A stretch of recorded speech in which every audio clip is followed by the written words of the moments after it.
Welcome. Today we're doing a mashup art stream. It is a mashup of 4 beloved characters.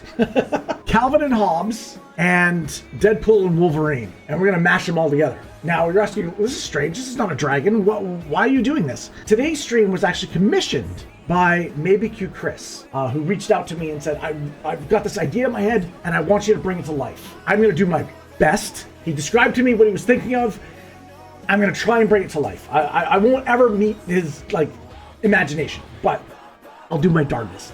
But there is still gonna be a giveaway, and you have a very good chance to win this week. We've had 3 previous winners. They're at their win cap, so they've been eliminated from the wheel. They don't get any auto entries, so there's a very high chance to get in on winning today. So the way you could do that is just be here live in chat when we do the giveaway. So what I'm going to be doing is I've already kind of worked out a layout here for Maybe Q Chris. I got it approved, and what I'm going to do on the side here is I'm going to play you guys some edutainment about Calvin and Hobbes. So what I did was I whipped up some sketches to get approved by Maybe Q Chris. So what I did was I had a sketch of Calvin with shooting a gun with a sword, and then Hobbes screaming or kind of ready to claw his way up. On the other side of that, I did another one here, kind of a more symmetrical look. So it's got Hobbes, with knives and forks and stuff like that instead of claws, dressed up as Wolverine, and we've got Calvin as Deadpool shooting guns everywhere, which is kind of wild. Then there was the idea of maybe having Hobbes kind of leaping towards the camera, again with utensils taped to his hands. And then we got Calvin almost like riding Hobbes, shooting a gun and holding a sword. and then this is like the classic look, right? This is the classic, which is the on a snow sled, them dressed up in their kind of cosplay outfits, and that's like the classic Calvin Hobbes to me. Anyways, those are some sketches that we did first. So he looked at them, kind of picked what he liked, and that's what we're going to be drawing today. I normally do this kind of stuff off stream. I wasn't going to stream this. I normally do my commissions off stream, but I thought today it's kind of on theme of, it's comic book icons and things like that. And I was like, you know what? Maybe there might be somebody out there who might want to see it. Let's play.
A comic strip, to me, is a story.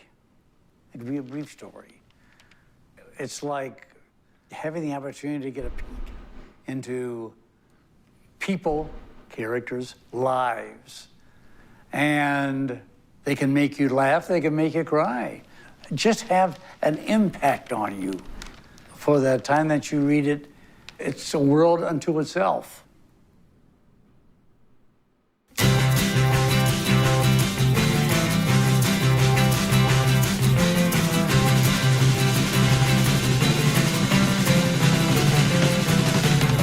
Mom was always trying to get me to read, and I wasn't really into books with words, so to speak. My dad brought home a couple of Calvin and Hobbes books. And he showed me some comic strips of Calvin and Hobbes, and I was like, whoa. And I can remember opening it up, I turned the page, and Hobbes wanted me to have this. And from that point on, the me, Calvin and Hobbes. I met Calvin and Hobbes in the paper, I think, the way most people do. Looking through the comics, and Calvin and Hobbes was always one that stood out. My grandmother is a huge fan of Calvin and Hobbes. My first and only crime, I shoplifted this book. And I found this book of complete Calvin and Hobbes. It was in English, but I said, I don't care. I'm gonna learn this language just to understand this book. I was babysitting, and a couple of the kids that I babysat, they had some books. All the books got passed to me. They ended up in my room for a while, and I would, we'd be trading them back and forth. I hadn't seen the strip before, but I saw the book in a bookstore. And it was on sale, it was like $3 or something like that. So I'm like, all right, I'll look at it. Pulled it open, and the first thing I saw was the snowman. And I burst out laughing and proceeded to get in trouble in English class. I remember just reading that thing over and over and over. Even now, as I reread them and I continue to reread them, I discover so many layers now, and it's never boring or old. It's just like a living thing, and I just discover it and appreciate it more. Calvin's like the kid you want to be, even if you're a 300-pound black kid, you still want to be Calvin. I did want to be Calvin. I felt like I was Calvin. We were both 6 years old in 1985. We liked tigers, space, playing in the snow, had fathers who loved building character, and I took pride in the fact that my first hairstyle was quite Calvin-esque. But the truth is that I don't really remember when I first met Calvin and Hobbes. I'd like to think I was a reader from day one, but I know that isn't possible. My hometown newspaper didn't even start carrying the strip until spring of 1988. The earliest memory that I can stamp with a date would be 3rd grade in Mrs. Smith's classroom, when I saw a Calvin and Hobbes collection in the Scholastic book catalog. But if I examine my books, I find that the only one with the Scholastic logo is Scientific Progress Goes Boink, with a copyright of 1991. If I didn't discover Calvin and Hobbes until that late in life, I'm secretly embarrassed. And I would also blame my parents. That little boy seemed kind of naughty, and I didn't know if I wanted my son interested in a naughty comic character.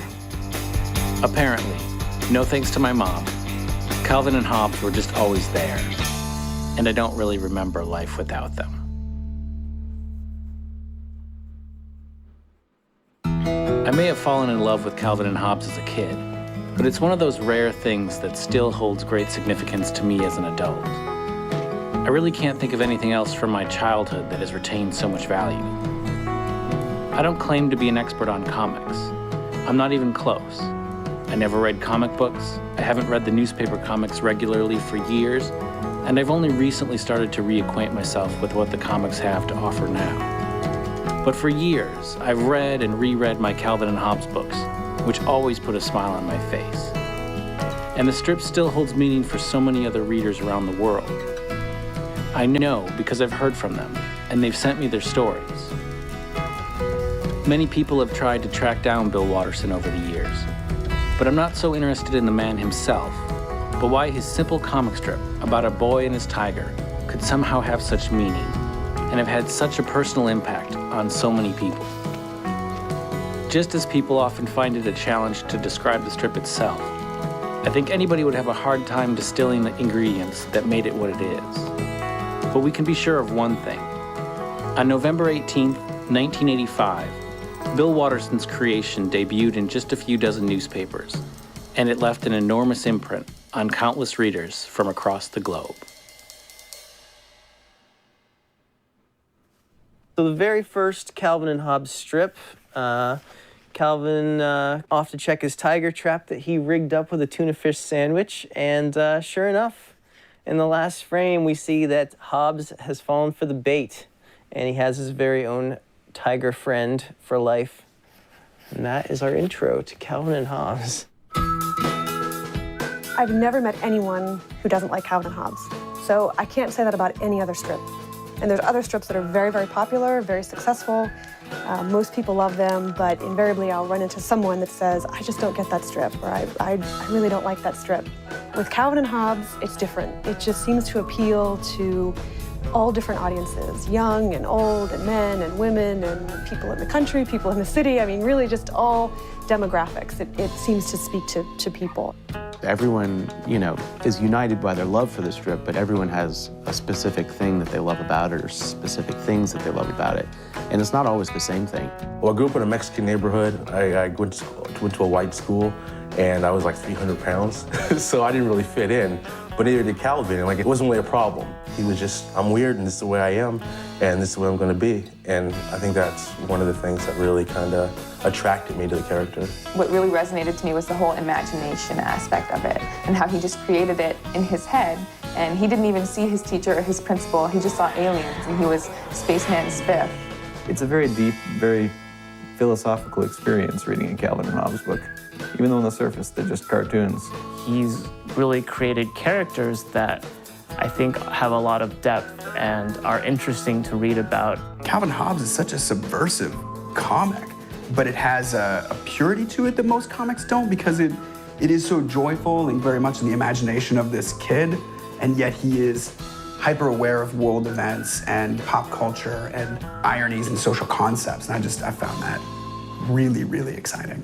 My mom died about 11 years ago of a heart attack, and my husband is a huge fan of Calvin and Hobbes, so he had a lot of the paperback collections laying around the house, and I would just sit at night and look through those, and that's how I came to know Calvin and Hobbes, is through those first 3 or 4 months after she passed. It's just finding a place to laugh again. So I moved down here in this brand new state, this brand new house, brand new neighborhood, and I knew nobody. So I was looking for something to gravitate towards or associate with, and Calvin and Hobbes became something I could bond with on a daily basis when the newspaper would come. I didn't understand sometimes the significance of his statements, but that really pushed me into research and go to the dictionary or looking for meaning.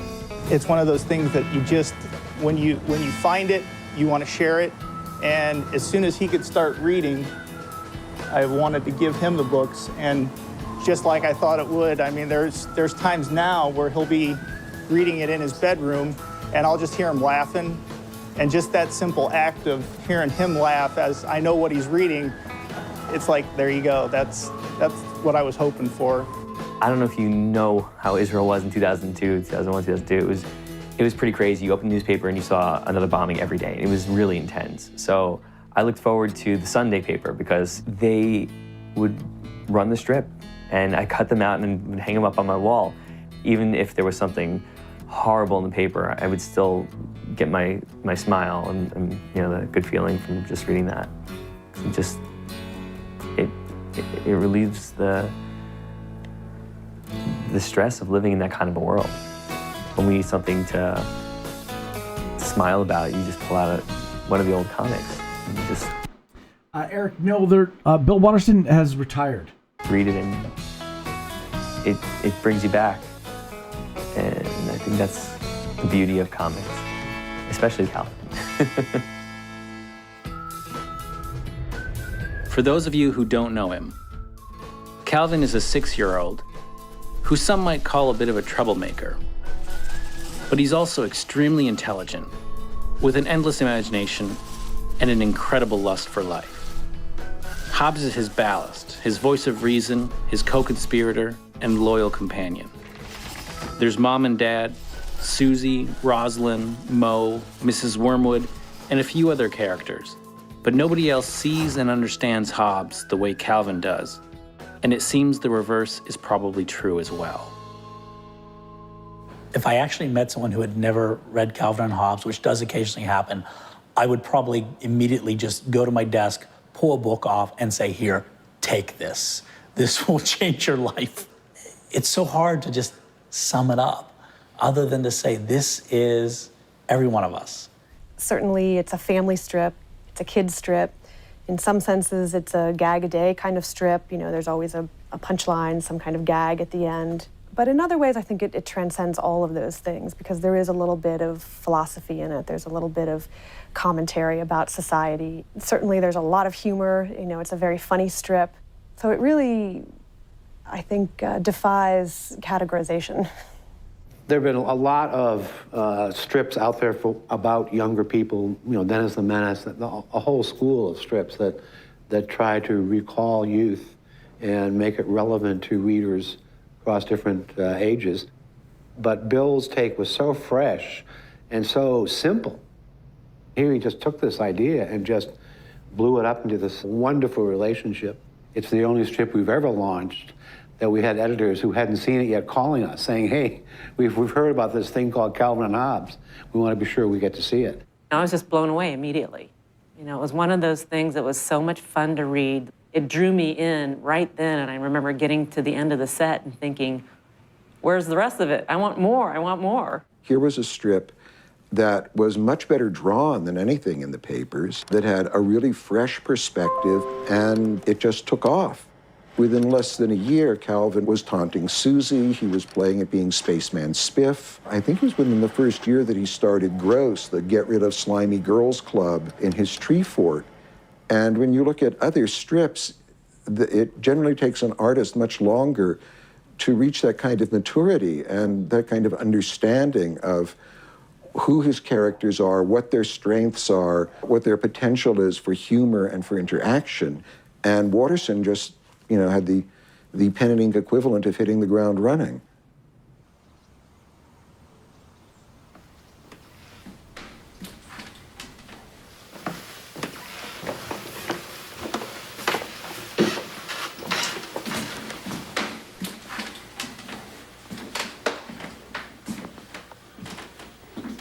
This was my bedroom when I was a kid.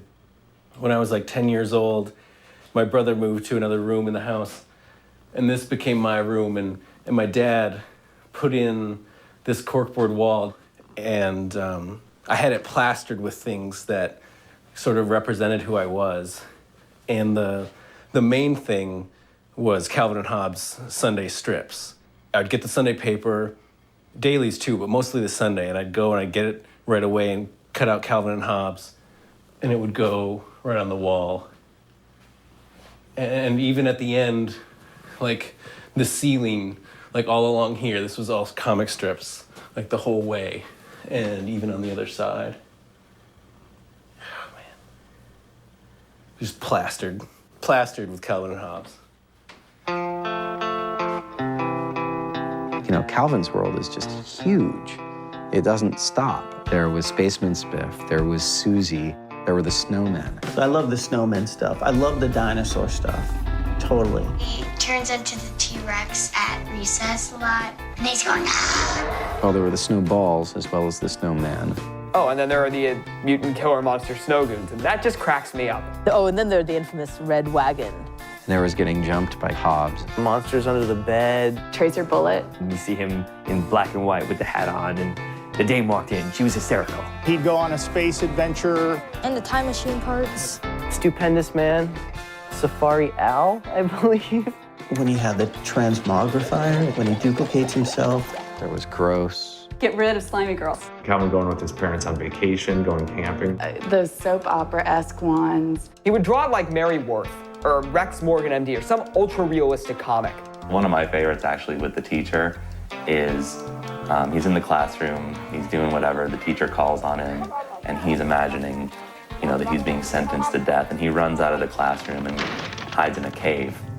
And you see just his eyes in a, you know, black screen, and he says, "What's that smell?" or "What's that noise?"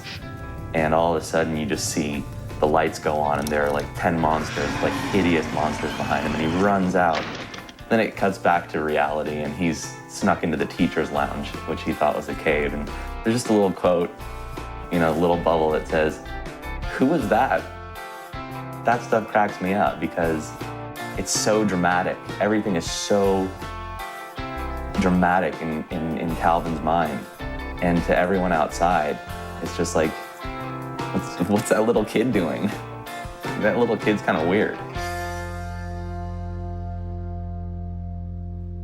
So many of Calvin's adventures take place in faraway worlds, but his everyday reality looked so familiar to me.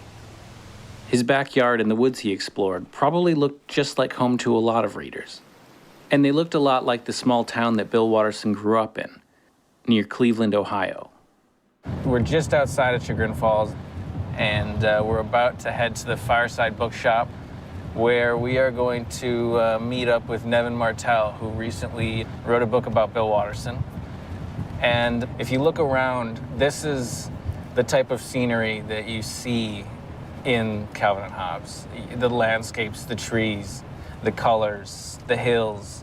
I mean, it's like, these are the landscapes as you see Calvin and Hobbes sledding or, you know, wagoneering, you know, in their backyard. It's just, you look around and it's like, this is the strip in real life. It's great.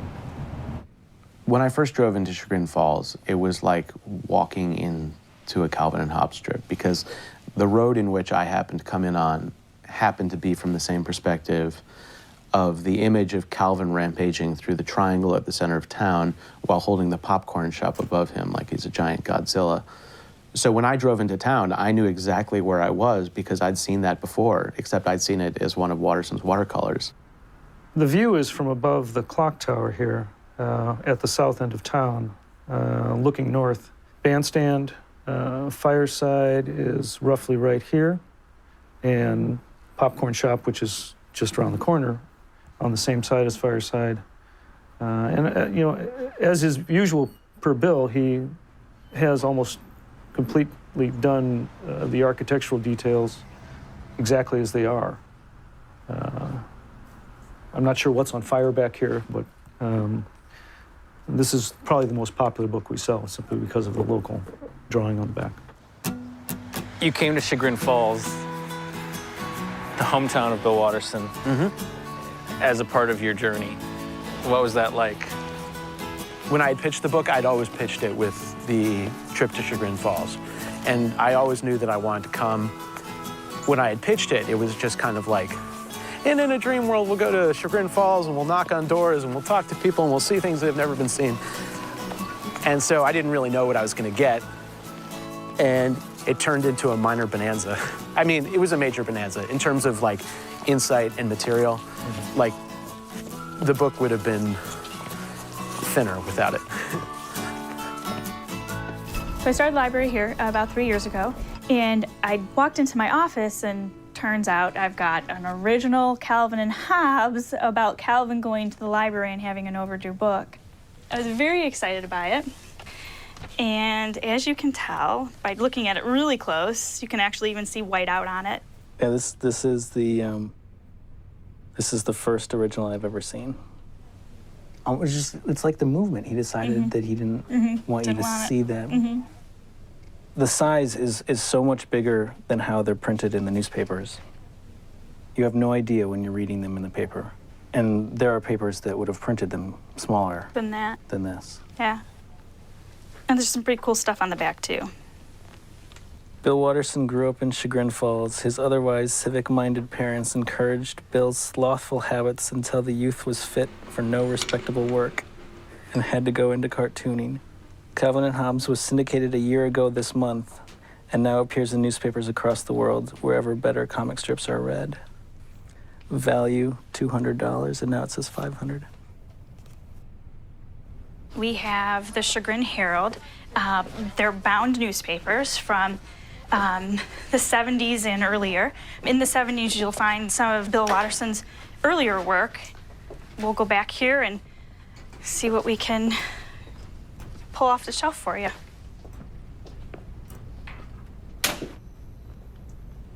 So down here in the catacombs of the library. 1976.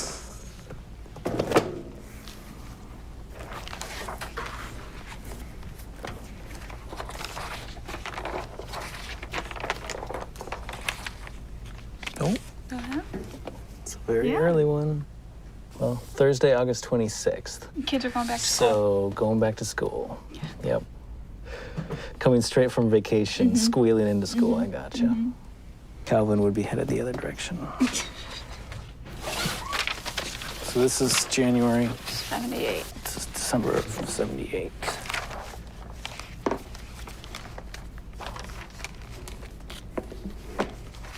Yep. There we go. Oh, look at that. Watterson on Watterson. The Herald Sun's award-winning cartoonist Bill Watterson turns his satiric pen on himself. Much longer hair then. Ink all over. With peanuts And then his signature, that almost looks gothic in a way or something.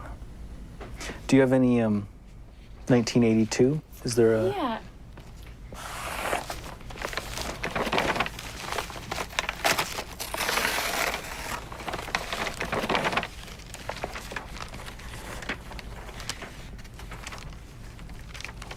Oh, there we go. They pop out to you. He knew the risks when he put the garbage out early, ma'am. This actually reminds me of the Sunday strip when the deer pop in with rifles and shoot Bill or Phil or some guy.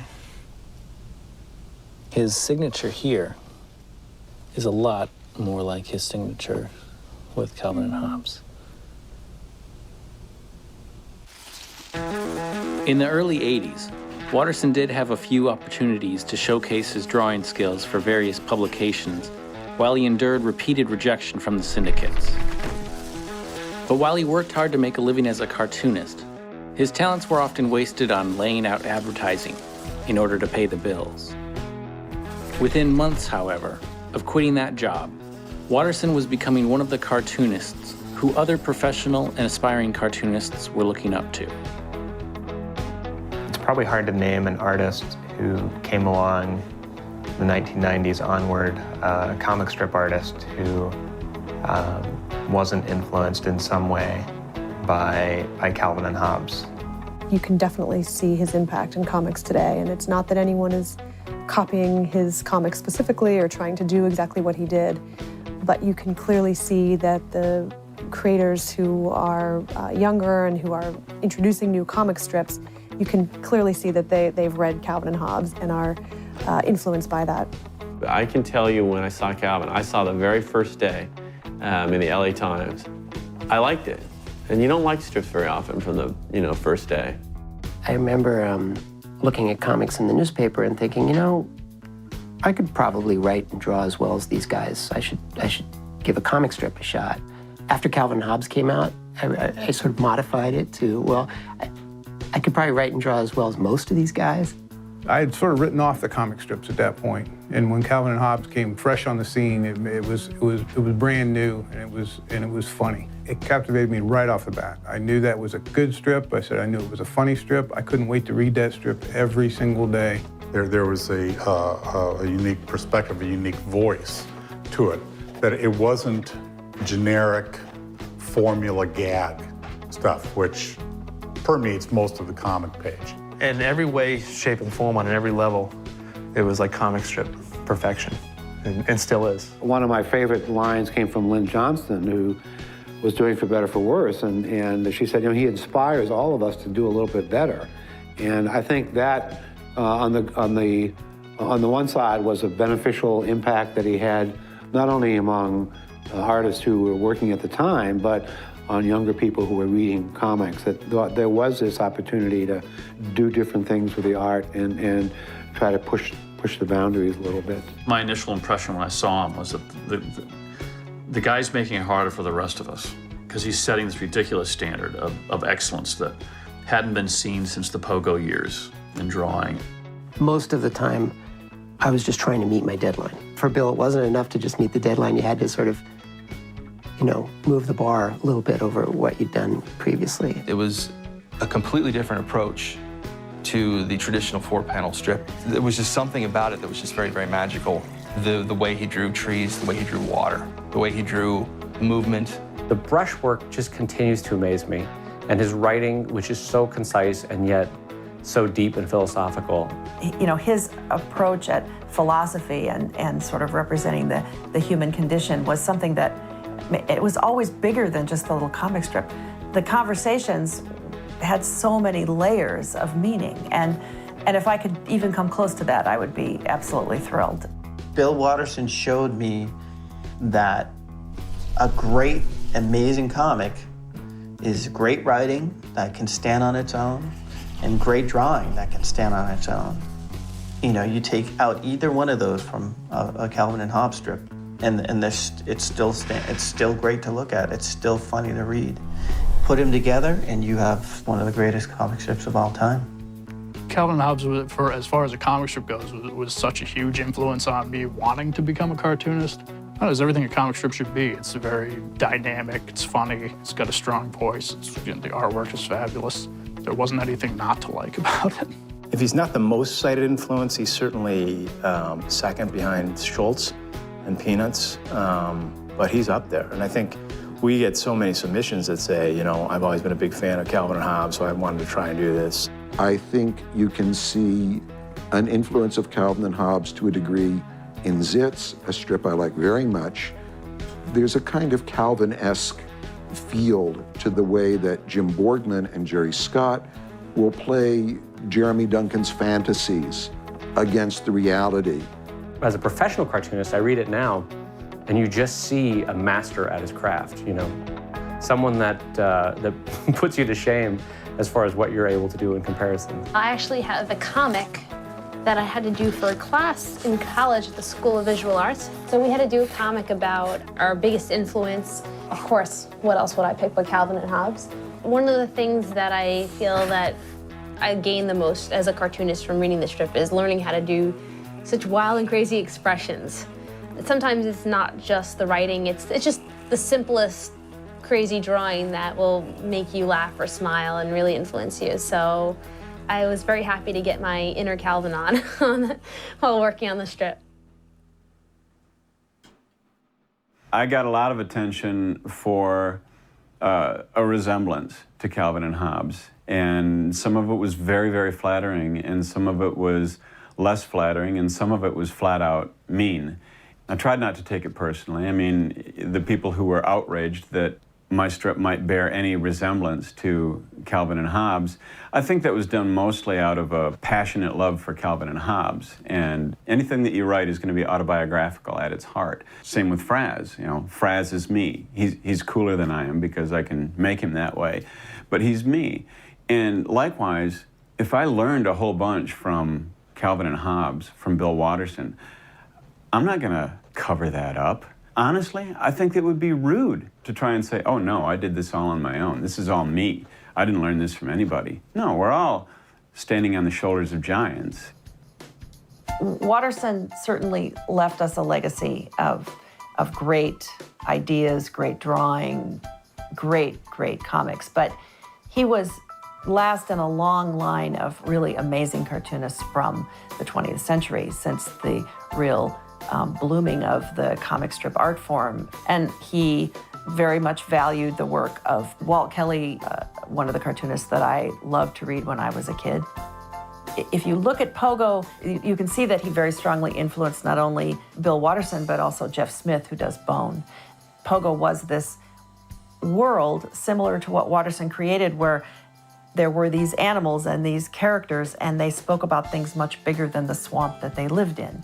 They were possums and alligators and chicks and all these things, but they were politicians and philosophers, and they commented heavily on society.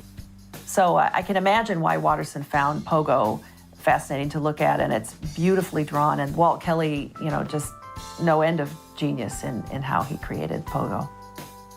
Schulz is, of course, such an important cartoonist and such a great one that I think pretty much any comic strip that began after the early 50s was influenced by it.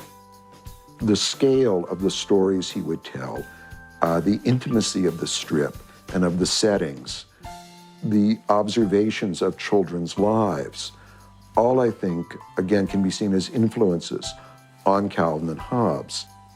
Just the notion of the world from a child's point of view was something that Schulz took, and while other artists had done things with it before, Schulz did it so much better and had so much influence that, once again, you can see it flowing into Calvin and Hobbes. Well, I don't know Bill Watterson, so I don't want to speak to his motives, but it appears to me in reading his essays and seeing some of his interviews about Crazy Cat, that Crazy Cat set a bar that he judged his own work by, and would not be satisfied with his own work if it wasn't as idiosyncratic, as imaginative, as personal as Crazy Cat was. Watterson said in his first hiatus, he started paying more attention to what Harriman was doing on those full pages when the The newspaper page was a blank canvas, and he could have form be dictated by content instead of the other way around. Instead of saying you've got 8 panels here, that's going to be your narrative. Instead, he could blow it wide open and have the panels not be panels. Have the adventure, the narrative flow, follow whatever course artistically he wanted to take. All that stuff that Harriman gave himself license to do is right there on the page. So I think for a cartoonist, it represented freedom. It represented personal, artistic, visionary freedom. I think he saw that and saw that this was what he could do too.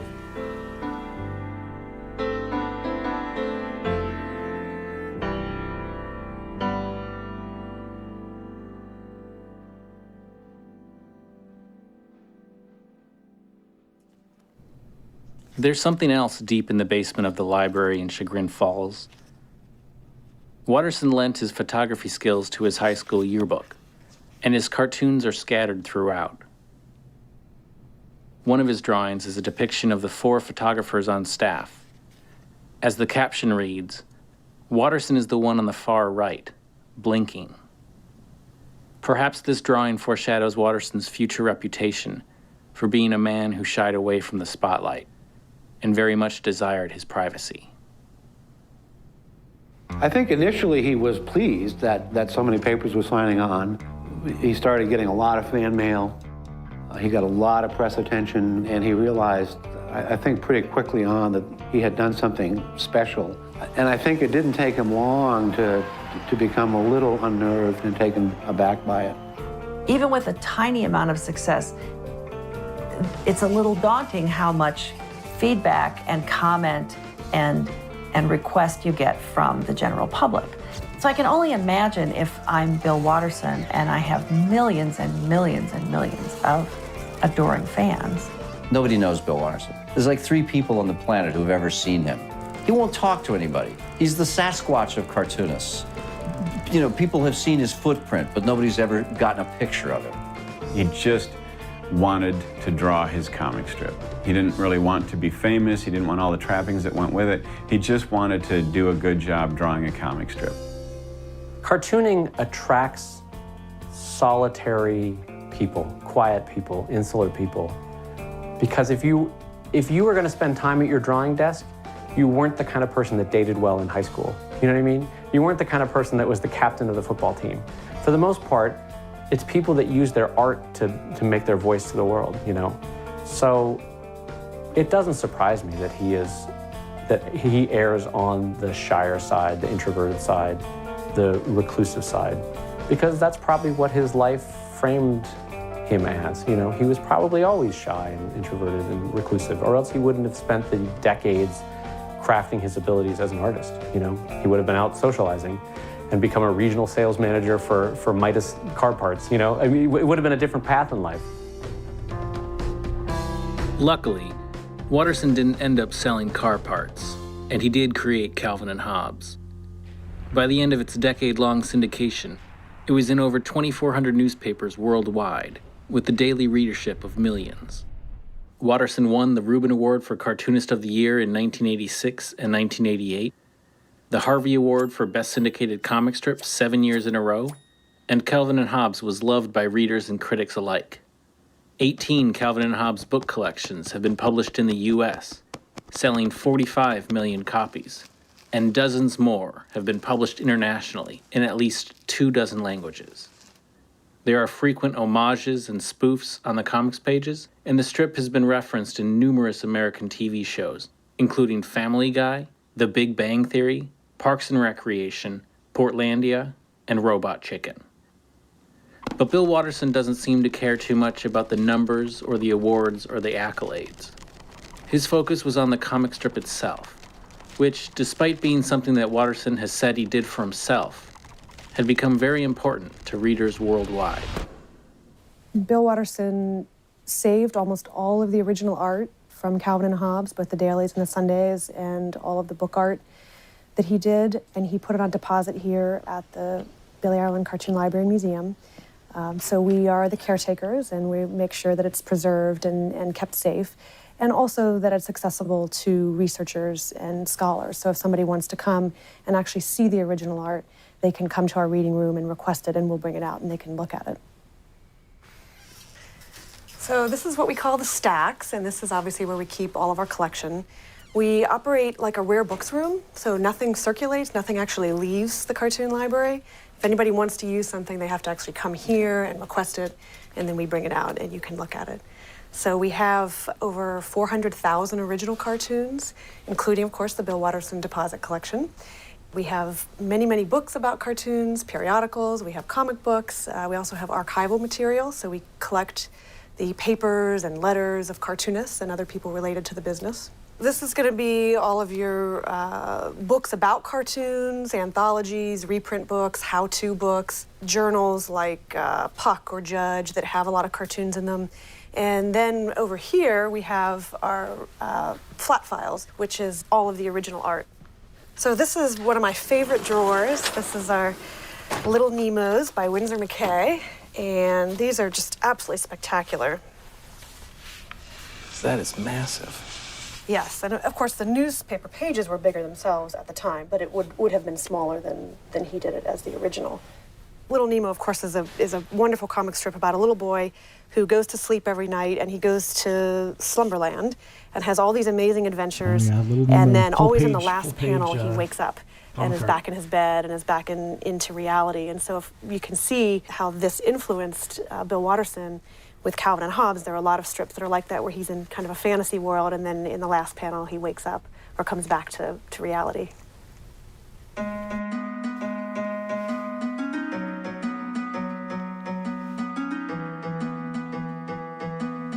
If you had the chance to view a selection of Calvin and Hobbes originals, how would you pick which strips to see? Would you pick specific examples of panel layout or use of black and white or line techniques? Maybe a daily and a Sunday from each year? Or would you just narrow it down to your absolute favorites? No matter what you finally decide, once you put on the white gloves and sit down with the strips, I don't really think you could go wrong. It's admittedly a strange experience. You can examine each line and letter and mistake and alteration, and you can compare the originals to the printed newspaper or book version. The dailies look much as you might expect, but the Sunday strips are another story. You can explore Watterson's lush watercolor art, but the Sunday originals are black and white. They're incredible to see despite the missing color, but the experience got me thinking about the art of the comic strip. Comics are a bit of a unique medium in that it can be difficult to define exactly what the final piece of art actually is. Watterson's originals are probably worth tens of thousands of dollars a piece, but it isn't until the Sunday strips are printed in the paper or in books that they reach their final intended state. If you think for just a moment about how prevalent comics are and how many millions of prints of each daily strip are distributed across the planet, it might be easy to understand how comics might be often categorized as low art, but it's hard to deny their high impact.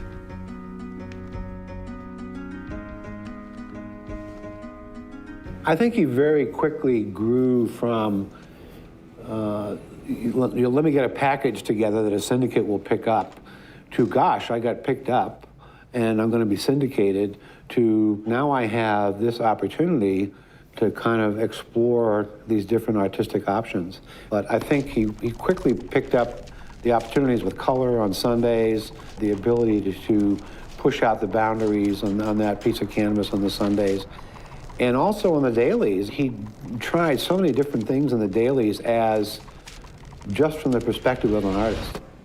Cartoon art and comic art is something that, was originally seen as, kind of trashy, populist stuff, almost, very childish. And then as the years have gone on, people have started to see the worth in it. And that's because comic strips have tackled heavier subjects. The artwork has been elevated to a massive degree in some cases. I don't understand the distinction that people make. So you can have fine art, you can have these amazing images that people acknowledge, can speak about any topic and say great things and reflect what the artist is trying to do. You can have literature that does that too. You can have a great novel that people respect and they understand. But somehow if you combine the words and the images, all of a sudden all you get is something for kids. And why is that? If you read through all of Calvin and Hobbes, you'll see that he really has very interesting things to say about society, about humanity, about relationships, about the world. And there's no reason why he can't do that in a comic strip. That's a perfectly valid form. And I'm thrilled that he chose that form, because I think he could have done probably anything. He could have been just a fine artist. He could have written books, but he actually chose to do it as a comic strip. And I'm grateful to him for that, because he did it so well and he showed how it could really be done. My favorite strip, which probably doesn't surprise you, is the one where Calvin and Hobbes are looking at art and they're talking about comics versus art, and how you can have high art, like a painting, and then you have low art, which is the comic strip, and it's commercial and it's hack work. And then he kind of shows how absurd that is by saying a painting of a comic strip panel, that's sophisticated irony, philosophically challenging, that's high art. And so then Hobbes says, well, suppose I draw a cartoon of a painting of a comic strip. And, at that point it's just absurd, but Calvin says, nope, that's sophomoric, it's intellectually sterile, it's low art. So he's commenting here, exactly on this debate, what's high art, what's low art, and why just because it's printed in a newspaper and it's a comic strip is it automatically low art. I don't think anybody would look at Calvin and Hobbes and say that it's not art or say that it's low art. But that seems to be a distinction that comic strip art has been stuck with. Comics are self-expression. Self-expression is art. I don't give about what an art critic might say art is, because I know that I'm creating something. Art is about creating something. The end. If you actually still have a subscription, you can probably tell newspapers are hurting simply by stepping out on your porch to get yours. Nearly 100% of the time, it isn't the front page that greets me, but a full-page ad for a sports equipment retailer. Then, the state of the perceived value of the comics is clear when you try to find the comics section. When I was growing up, depending on how your paperboy put together your paper, the Sunday comics section was often the front page of the Sunday newspaper when it arrived at your door. It was the first thing you saw. Now, it takes me a couple minutes just to locate it. And looking back at comic sections of the past in comparison, it's clear just how much the comics are being trimmed. A typical Calvin and Hobbes from the 1990s wouldn't even fit in today's Sunday Funnies. Watterson had more space on the page than Stone Soup, In the Bleachers, Canterville, Fraz, and half of Non Sequitur combined. The comics page was shrinking in the 1980s. It was getting smaller and smaller and smaller, and cartoonists were rebelling. It was getting tougher and tougher to fit really quality content into the strips. I typically avoided looking at comic pages because I so hated how mine looked on the page. Your strips look so beautiful as they head out. You draw them this big, and they're gorgeous. And you see them, especially 25 years ago, 30 years ago, reproduced this big on bad newsprint, often out of alignment.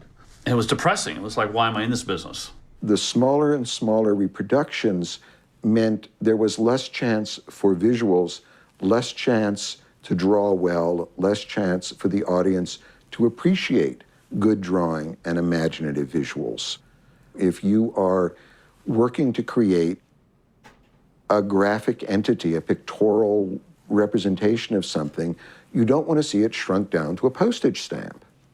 Some of the first comic strips in America in the early 1900s, some of those were like full-page comics, and like those artists had just like huge palettes to work with, and the art was really, really important. Whereas now, some people are working with like this, and it's black and white, and everything is about the simplicity of it. Clearly his focus was on the Sunday, so he approached the Sundays as an opportunity to do some dynamite art, which in the comics has been a dying thing for decades. You almost cry a little when you look at the old comics when they had a full page. to do whatever they wanted. You know, again, the Nemo in Slumberland, I mean, good heavens, it was just unreal.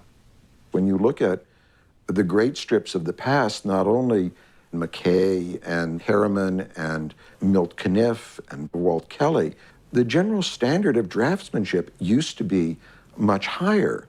You couldn't have Terry and the Pirates the same way you did in the 30s and 40s. The biggest, most popular strips were the story strips. They needed that space to move the story along. Well, as they shrunk the comics, there wasn't that space anymore for both the art and the dialogue. Bill's particular problem was that with the Sunday format, it could be chopped up to fit different sizes, either a half page or a third of a page or a quarter of a page. And he felt trying to configure it so that it fit into all those sizes was really an obstruction for him. So he came back with one size proposal, and that was it. Once the Sundays were totally in Watterson's control, they didn't get moved around or chopped up, or they wouldn't lose the top bar. That really opened up a whole new world in the sense that the artwork could go to another level because he was working with a really huge palette where it was uninterrupted, unbreakable half pages. That was amazing to watch because it really allowed him to work in a way that just freed up his creativity. Every 3 years, at Ohio State University, the Cartoon Library and Museum hosts the Festival of Cartoon Art, which brings together scholars, cartoonists, fans, and industry professionals from around the world to celebrate comic creators and their work. In 1989, Bill Watterson was a featured speaker at the festival, and he took the opportunity to talk about the power and possibilities of comics, and how the current climate for cartoonists was failing the art form. He gave a speech titled The Cheapening of the Comics, which was really his way of drawing a line in the sand and saying, if we are to take this art form seriously, if we are to serve it best, these are the things that we should do. And it was sort of a series of 7 or 8 or 9 points that says, look, you cheapen the comics when you commercialize it. You cheapen the comics when you take the artist out of the equation. You cheapen the comics when you let it go on a life beyond what it was intended to do. You cheapen the comics when you give the syndicate, which is the sort of the publisher and the distributor, too much power. And if we are to truly serve this art form, the artist has to come first, their voice has to come first, and the art before commerce has to come first. He was essentially throwing down the gauntlet and said, look, we've lost something from the early part of the 20th century where the art was beautifully displayed, the artists were given this truly unique voice, and we need to go back to a different time, to a different way of cartooning. I think he took a very lofty, at times even philosophical look at the art form. There's nothing wrong with that because he held himself to those own standards, and I have a lot of respect for him for doing that. I think it was kind of a brave speech because, Mort Walker took it very personally, of Beetle Bailey fame, and a few other, bigger names in cartooning took it personally because they viewed it as a shot across the bow of the way they handled their business, the way they handled their cartooning.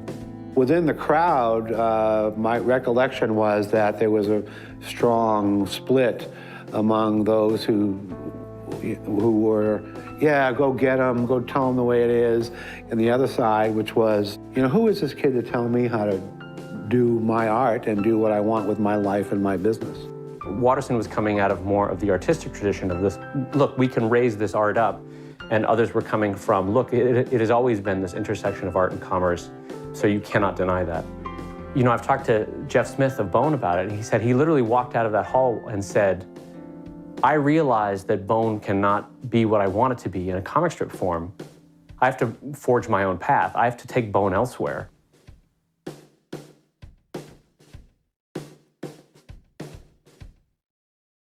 My relationship with Bill was one of letters, and it's not unique to cartoonists that we draw in our letters to each other. But it's unique that he would spend as much time as he did on his drawings, which is just like him.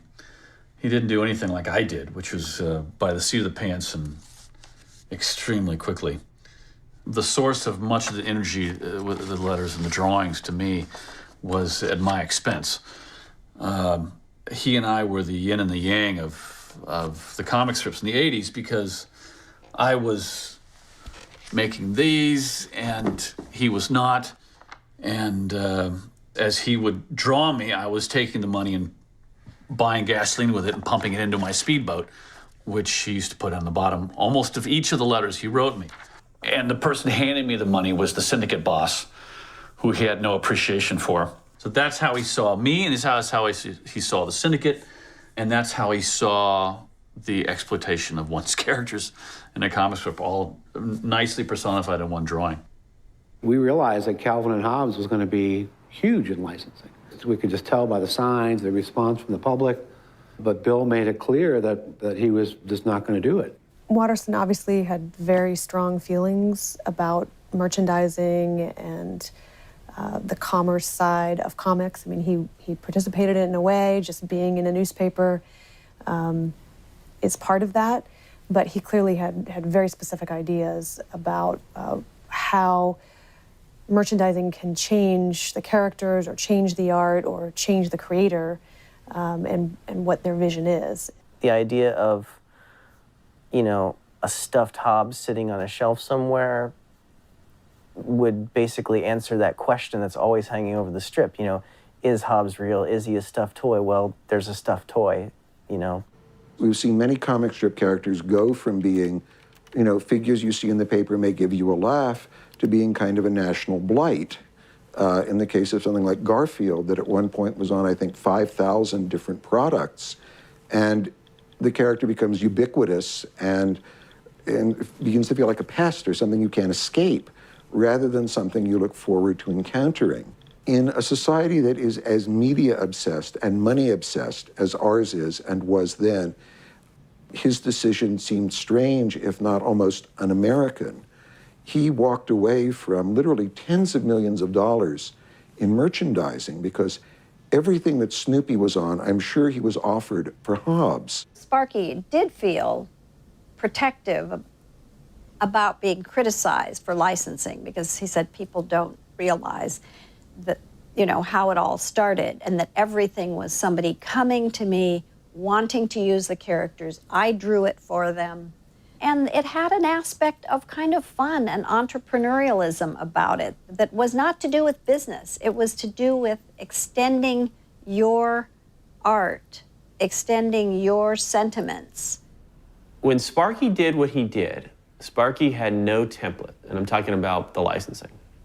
Like Percy Crosby had licensed Skippy and their, you know, Blondie had been licensed, but nobody had been licensed anywhere close, before or since. You know, you're talking a $40 million a year empire. Insofar as that includes a Snoopy plush that a kid can hold, that looks like Snoopy and doesn't have sort of a bullshit smile that Snoopy doesn't have, it's great. Insofar as the Peanuts characters speak for MetLife or any corporation, I always cringe. It just strikes me wrong. I don't want to see Snoopy selling me insurance. It's sort of like a cousin who got really close to you and you spent all this time together and you think you really know him, and then you're fishing with him one day and he says, you know, I never said this to you before, but I sell life insurance. And your stomach would just drop because you'd say, God, has the whole relationship been based on that? Like, were you building to this point? Was it all BS? Like, is that something strikes you as false and you question the whole friendship? And I think when a character advertises, sells you insurance, like, I think that hurts your relationship to the character. When Watterson did what he did, and he said no licensing whatsoever, to the extent he meant, I don't want my characters speaking for everybody, I don't want my characters to be on every lunchbox and every shirt, I totally understand. That makes a lot of sense, because it lessens the character. Insofar as he took the stand, there can't be a Hobbes doll. I will never understand that. If they made a Hobbes doll and he had control over it, it could look exactly like he wanted it to look, every kid in the world would have loved it. Has there ever been a character who was more built for licensing than Hobbes? It's a stuffed animal in the strip. And the kid's imagination can make it come alive, you know, the whole bit. What would the harm have been in that? And I can't see any. This leads to my theory of what it is that Watterson might be doing. And I suspect that some of it is about control. Comic strips are all about control. It's the one art form where you have full control. It's not collaborative like a film. It's not collaborative even like a book where your editor changes things. I really don't even have an editor. It's just me. It's not collaborative like a TV show. It's not collaborative like a record album. It's you. It's just you. When you wander into licensing, it becomes a collaboration.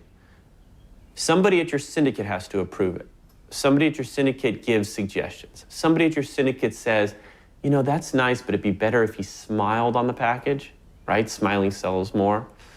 Then it gets in the hand of the designer. The designer has their own ideas how the character should look. The designer knows what material sells. The designer knows what materials are safe. Then there's the designer's boss, who may have different ideas because they give it to the salesman and it doesn't sell well. So I've just introduced 7 people into my life that weren't in my life before. I don't particularly like any of them. They're not my kind of people. They're commercial people, and they make your stomach hurt when you're with them. So I've introduced an element into my life of a whole bunch of people I don't like. I've got to overcome them all. Even if it's so much as just saying, I don't think we should do this, and they say yes. I still have to do that to 7 people. And that's all a loss of control. A loss of control that I never had before, right? And imagine if he started licensing. The first lunchbox would have sold 9 billion, right? The minute that happens, everybody's gonna be on him for all the more, like this, that, and the other. All represents a loss of control. Then they all sit in your head. Rather than go, as he probably did, and walk through the forest that day, he took 6 phone calls that he didn't want to take. They interrupted his day. They're floating around in his head. That's all bad. You know what I'm saying? And that's control. That's not about artistic purity. That's about control. You know, contractually, we have the rights to license Calvin Hobbes to anything and anyone in the world. We had calls from people like Steven Spielberg and Disney Studios and George Lucas. I can go right down the line. The potential for products, worldwide, internationally, was again huge, and we recognize that. Certainly would have been up there with licensing revenues from Garfield and Peanuts. That was not money just for us. I mean, all the revenues would be split 50-50 with Bill. So the fact that we were, turning down huge opportunities also meant that he was turning down huge opportunities too. Everyone has a different opinion, but I think the number is all very, very high depending on who you're talking to and what mood they're in. I've heard many people say $300 to $400 million. I would be surprised it could be more depending on how far, Bill was willing to go. Our discussions were very involved and sometimes heated.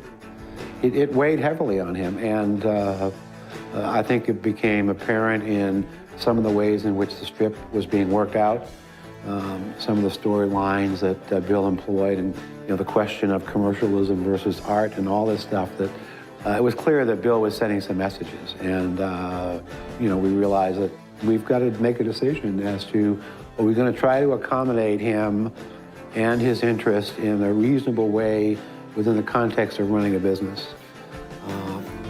Or are we going to, in essence, beat up the most important cartoonist of his generation?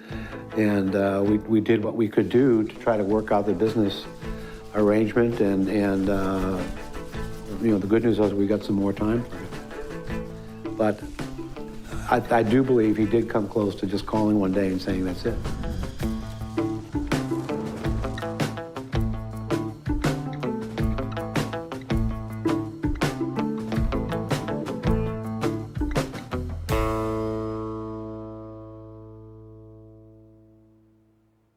The cliche of building a entertainment franchise in any medium is that you have to merchandise it. Since he wasn't going to do that, he had to confront the notion that people are going to be making their own merchandise. My friends and I even made a personal bootleg Calvin shirt just for ourselves, and then you started seeing that Calvin being used in both religious iconography on the back of gang vehicles, I guess, where it's Calvin like mourning the cross, pouring some out for my dead homies, Or Calvin peeing on whatever import car the driver doesn't like. But I just thought, who has licensed this? And of course, no one had. I remember when I was younger thinking, I'm really kind of bummed that there aren't any Calvin and Hobbes toys that I can play with. You know, they don't. And I remember thinking, I'm a genius. People could actually make some money if they made Calvin and Hobbes action figures. And I didn't, obviously at the time, I didn't understand that Mr. Watterson had made a decision to not license and market Calvin and Hobbes. And as I've grown up, I've respected that. And I realized that it would probably cheapen it if Calvin and Hobbes' face were on my toothpaste or whatever. Because now for me, it exists solely in my books and with me and my Hobbes in the backyard. And I think that's one of my favorite things is that it's alive to me, like Hobbes is alive to Calvin. He made a point of letting the comic stand on its own. I know the colors, I know the sounds, I have that all in my head, and I do really appreciate that it's remained that. It won't be in the public consciousness, particularly with younger people, as much as we older folks think it should. But it will be remembered in the proper way, which is based on the work and not because there are still Hobbes dolls for sale, at Target. I definitely think by him not allowing anyone to merchandise it, the mystique of it grows, and the desire for those kinds of things, or the care with which it's taken by people. You know, people preserve the memory of Calvin and Hobbes as something very precious and personal. And I think that has a lot to do directly with the fact that it wasn't exploited in stuffed toys or cartoons or Post-it notes or sleeping bags or anything. It's pure in its purest form. It's just his lines and his words, and not somebody else's interpretation of how it should look in plastic or plush or anything. I think it strengthened the strip, and I think that the legacy of the strip wouldn't be as strong as it is if he hadn't focused everything he had on making that strip the absolute best strip that he could make. The fact that there isn't Calvin and Hobbes stuff all over the place is really, I think that's the reason why the strip is still as popular as it is today. There are two ways to look at Bill, and I try to keep it as objective as possible in the book. There's the people that look at him as a curmudgeon and somebody they resent for not sharing himself when he was so famous, and somebody who did not give them what they wanted in terms of, that might be like the fact that he never made a Saturday morning cartoon special that they really wanted to see, or they didn't allow a Hobbes doll to be made and they always wanted one as a kid. There's that group of people. And then there's the group of people that look at him and, they respect his choices that he made when it came to merchandising and licensing. They love him as a writer. They respect him as an artist. And those are the two people that I was chasing at the same time. There was somebody who was incredibly principled, who stuck to it, and who also happened to be incredibly talented. And then there was a guy that really turned his back on this whole public persona machine that we've come to expect as Americans. So over the course of the journey, I was rooting for the guy that was so principled, and yet I was peeved at the guy that was not giving me what I wanted. It was frustrating, and yet at the same time, I couldn't help but root for him. I think that he made his decisions, and I totally respect them. And any personal wants that I have from him are selfishly motivated, and so that's up to him.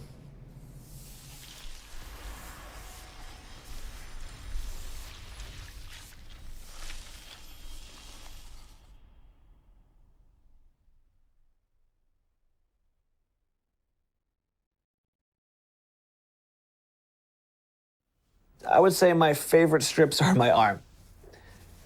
Made sure I got some snowmen in there, making fun of girls, the silly ones, some of the imagination stuff where he thinks he's a crocodile here and he's just swimming. Trying to get a little bit of everything. Stupendous Man. I actually, when I was getting this tattoo, I knew a guy that could get phone numbers, and I got Bill Watterson's phone number. I wanted to get permission to get the tattoo so I wouldn't be just as bad as the bootleggers, but he didn't return my phone calls. I did get it anyway, but I feel like it's not a bootleg, it's just a labor of love.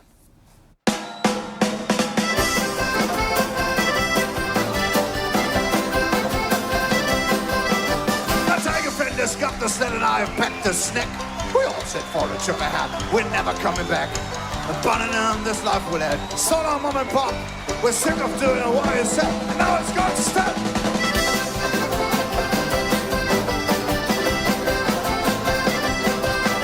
We're going where it snows for here, when life can have real meaning. A place where we don't have to hear. You can have the place for us, that's where I want to live. Up there we go to Yellow Curse, and that's where we're gonna go!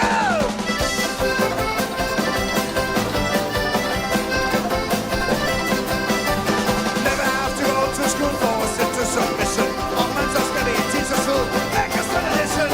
Never have to be the pain, the rest got to go. Yesterday we were scared to let it fall into.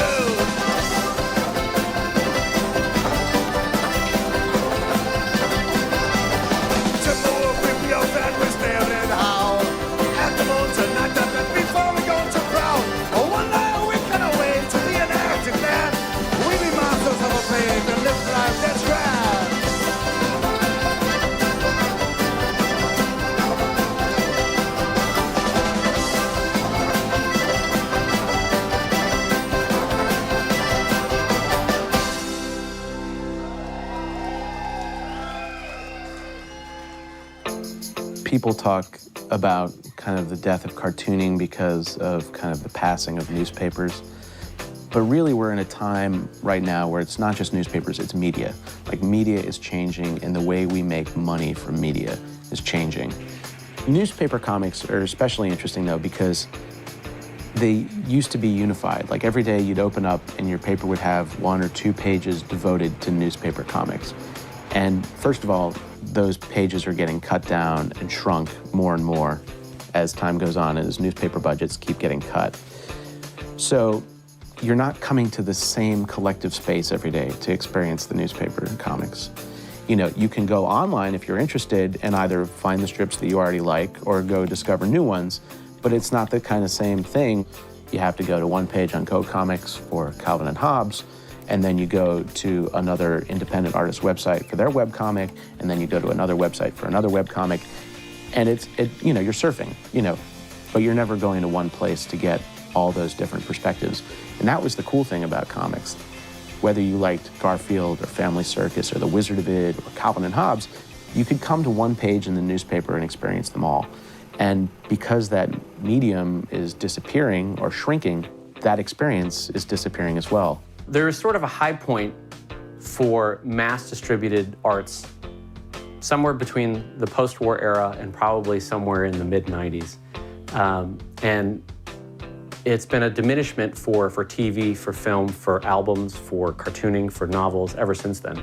Because the basic fact is, as a culture, the means of distribution have been so filtered out and the means of creation have been so filtered out that we're now getting tens of thousands of blogs, tens of thousands of webcomics, tens of thousands of small bands that can distribute directly. There simply is no way to concentrate people's attention, and when it gets concentrated on something, it gets concentrated for a very short period of time, probably very intensely. Everybody's tweeting about it and watching it on YouTube, and then it's gone because the next thing has come along. You're getting all these incredible voices that you never would have gotten before, but you no longer have those water cooler pieces of art where everyone would know, everyone would gather around at work and say, ah, yeah, that's the one. There will no longer ever be a Rolling Stones. There won't be the Beatles. There won't be an Elvis Presley. For the same reason, there won't be another Calvin and Hobbes. The market is digitalizing and it's atomizing. So it's being spread over a far wider surface, but in a much thinner layer. If The Far Side started, or Calvin and Hobbes started today in newspapers, it would probably do well, but I don't think it would have the impact that it had in the late 80s. If you can name me a cartoon character that's been invented since 1985, that's new, that from comic page, not on television. You can name me a cartoon character that is a household term or a name throughout this country, truly, that my mother would know, and that I would know, and that my kids would know, and that anyone through Canada would know. I would be very shocked. I don't think it's going to happen again. So I think Calvin Hobbes is the last great cartoon characters. So he nailed that. It's great to be first, but it's also good to be last. Calvin Hobbes was of its age, and you couldn't transplant it elsewhere, you know? And thankfully it was of its age, which is another way of looking at it. Thank God that it did appear when it appeared, and thank God that it did run when it ran, and where it ran. Because I don't think it would have been near the success artistically or financially for its worthy creator had it run any other time. Which is both sort of amazing and kind of sad in a way, you know?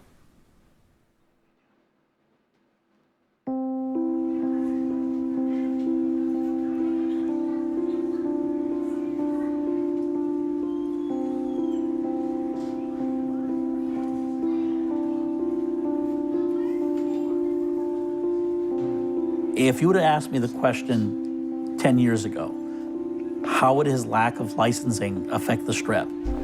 I would have said, it's ridiculous. It's gonna fail. It's gonna hurt the long-term legacy. People will forget the strip quickly. Because, you know, part of Snoopy's enduring legacy is that, you know, your 4-year-old can have a plush Snoopy and then learn about the cartoons and the strip.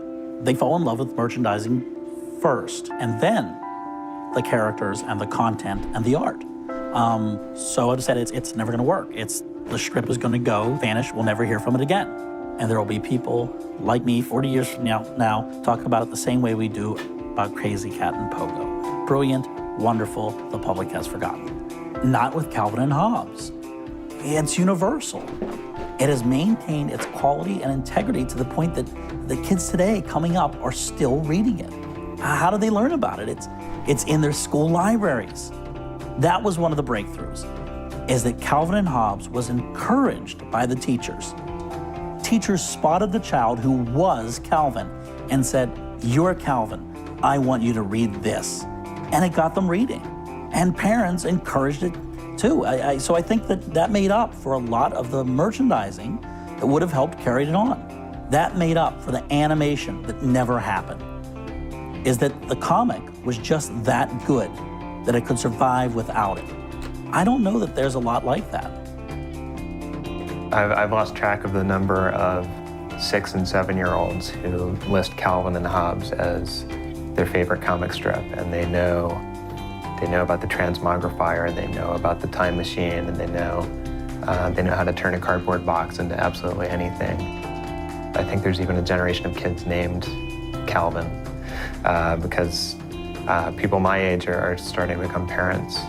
And all it takes really is seeing that dog-eared copy of Something Under the Bed is Drooling or Yukon Ho at your public library or on your school bookshelf.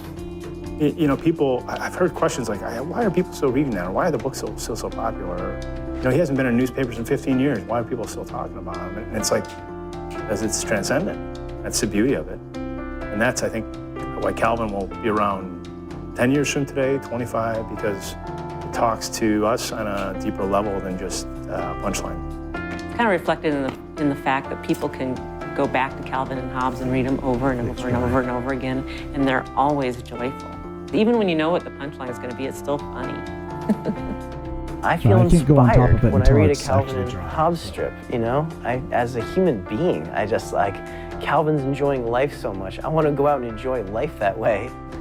It can't really be contained by print or panels. It's a living, breathing thing, and I think it always will be. He used ink and brushes and some watercolors, but he created life with that, which I think is what every cartoonist aspires to, but not many of us ever get to achieve that. Calvin and Hobbes, there's not a single element in it that isn't kind of as current as it was when it came out. It's all about being a kid. It's all about imagination. Every single thing that's referenced, I don't have to explain the context to my kids. They actually live it in the same way I did. It's not changing. And, to read Doonesbury or to read Bloom County or the other, for me, the most important things growing up, you need to have a sense of the history. You need to understand the pop culture of the time in a very specific way. And Calvin and Hobbes just kind of requires that you're alive and which is quite an achievement. You know, I've been fortunate to work with some wonderful cartoonists, and you know, certainly at the top of that list has to be Bill, because he was so different, so challenging. He really caused us as a company and me as an individual to rethink the ways we dealt with cartoonists, and you know, what our role was in helping them get their work out into the public. His creativity and the result of his efforts were, you know, up there with probably the 2 or 3 or 4 greatest strips of all time. I think Calvin is something that will last, and if, heaven forbid, if newspapers were to disappear tomorrow and books were not to be printed, there'd be some way people would want to find his work and read it again, because I think it's that strong and that enduring and that special.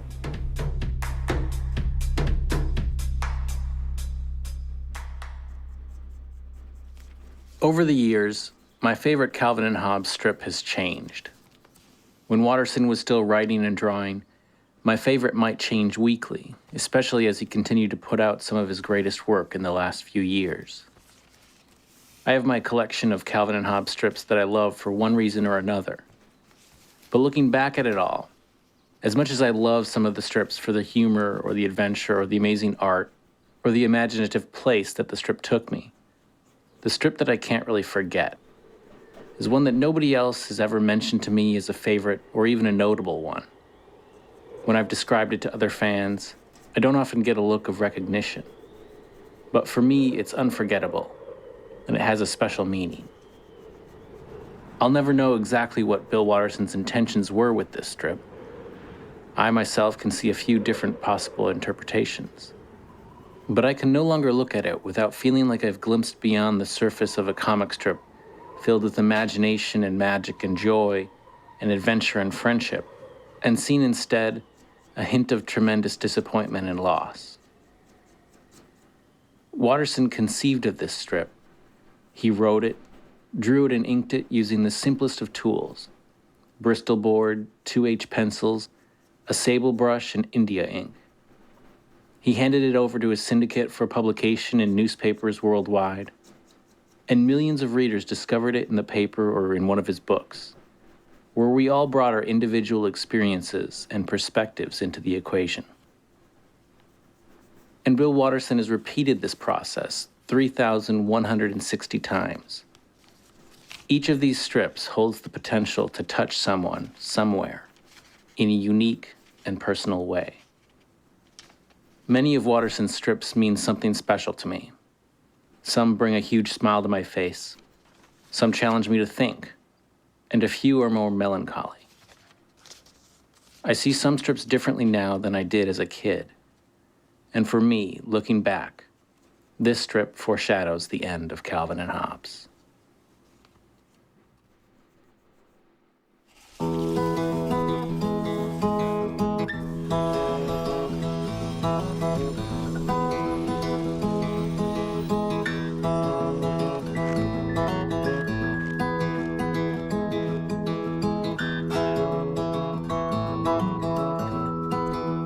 I remember the announcement. I remember reading the final comic. I remember knowing that that was going to be it, and that it was a really poignant way to end it and true to everything he'd built up before it. I certainly remember opening the comic page that last Sunday in the Chicago Tribune and seeing it and being like, wow, it's over. You just weren't used to comics ending, you know? You're like, they kept going. Like that was part of the deal. The final strip was the last straw. All the elements that made the strip wonderful were there, including the drawing that was so much a part of it. There were very few words. Everyone who was a Calvin and Hobbes fan remembers 2 strips. One is that one that spoke to them individually, and the last one, Let's Go Exploring. And it was just a wonderful way for him to end it. The way he handled it was so wonderful with the toboggan ride, which was very much a staple of the strip. Going off into just wide open, it wasn't nothingness as I saw it. It was everythingness. white is not the absence of color, white is all colors. And you could make whatever you wanted out of that final episode. And honestly, how else is a cartoonist going to see the world? It has to be a big, wide open world, because until you draw your very last strip, you've got to come up with a brand new story out of that world every single day. You know, it was an end posed as a beginning, basically. There's just something magical about that particular strip where, you know, it really is just looking at the world afresh. And I imagine that's what Bill Watterson must have felt like, you know, when he finished that last strip. It's a magical world, now I can move on, what's next in my life? He's trying to show us all that, you know, there's more to life than a comic strip, I think, in trying to make us feel a little bit better, but it doesn't work. It doesn't work at all. It gave the impression that he was going to be exploring new things, and he probably is exploring new things, but he's not sharing those publicly, and so that's too bad. The final strip for me is bittersweet in the sense that it was the end, but the thought that at the end of it you're being told to let's go exploring, which is something I think Watterson did throughout his time in the strip, whether it was making leaps in the artwork, so you had to kind of think what was happening in the little white space between the panels, or whether it was the fact that an adventure didn't necessarily end succinctly at the end of a strip, so you had to kind of imagine what might have happened afterwards. He was always telling his readers to explore. There's still magic in everyday life if you know where to look. And maybe if we look in the right place, there's something else as wonderful as Calvin and Hobbes, or something that will give us that daily magic. But we have to find it. It may well be out there, as Calvin said. It's up to us to look for it and to discover it.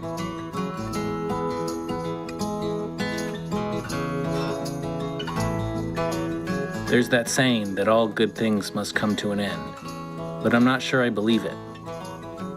As long as there are new readers being introduced to Calvin and Hobbes, Watterson's legacy will live on. And with those final 3 words that almost every fan can recite, so many new adventures will begin.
Pretty good documentary, don't you think?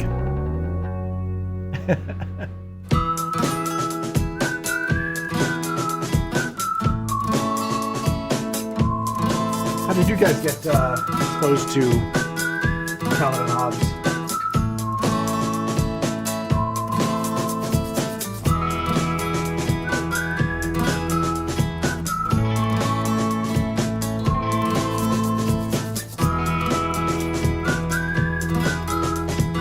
Trying to do it the way Bill Watterson does it.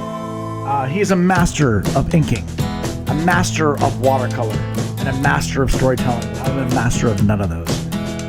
So I am so not used to using a brush to ink, and it's so crazy. It's like you have to have lack of fear.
Awesome.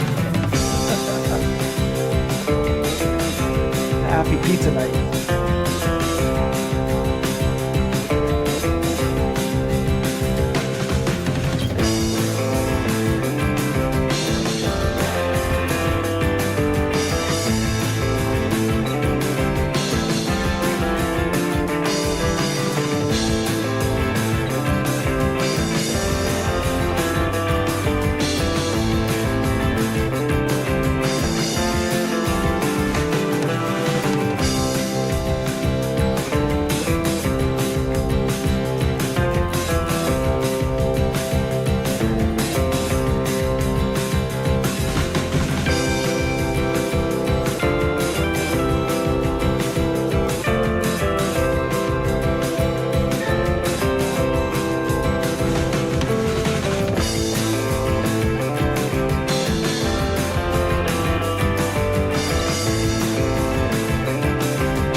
So here's a question for you. Have you guys, or have you written a letter to Watterson? And if so, you know, what was the experience like? I never have. Not when I was younger, not now. I have a file, a Word file on my computer, and it's one line so far. All it says is, "Dear Mr. Watterson." Very fitting. Nothing else. Very fitting. Not another word. All right, what do I have planned next up? I think some... Hey, I'm Jake, and today I'm talking about Calvin Hobbes. An analysis of the comic strip.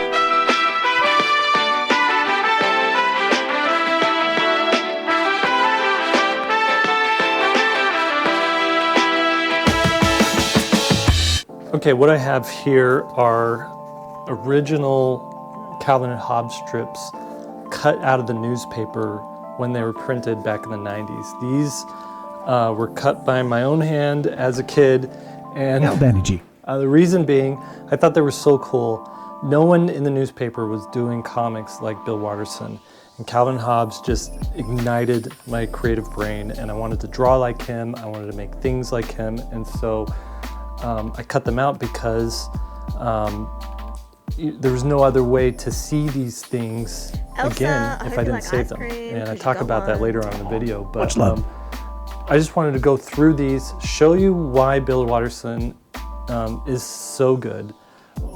His artistry, his voice, just the little details that get me all fired up when I look at these things. I want to share all that with you in this video today, so let's get right down to it. All right, before we get into the strips that I cut out from the newspapers back in the day, I want to talk about what the state of Sunday newspaper strips were at the time before those, I don't want to say revolutionary, but before Bill Watterson kind of changed the format to do something more artistic and more expressive.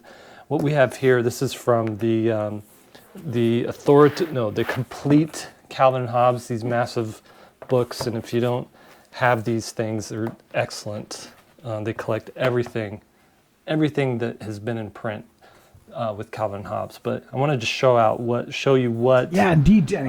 We watched a documentary on layout for a Sunday strip was. You always had this title card Hobbes. thing, and this guy's going to basically break down the way like Bill Watterson was, how amazing he was at breaking down panels. See, something in this case, Hobbes trailing behind him, and then it would be usually a small panel, thicker panel, or longer panels, and then a row of a small panel, and whether they were long, long panels or broken into smaller panels, it was usually something that took up this full space here. And the reason for that is that these had to be designed this way. This is like a template for all comic strips that were going to be in Sunday papers, because these things would be rearranged depending on the space available in the newspaper. And so sometimes this would be completely eliminated. So this beginning gag the whole gag didn't need to rest on what was being told in this first, these first two panels. It's usually just a throwaway. And then the real comic strip would start here, because some panels would just do this section, or some newspapers would just do these two sections. And then some would squish the whole thing and would start with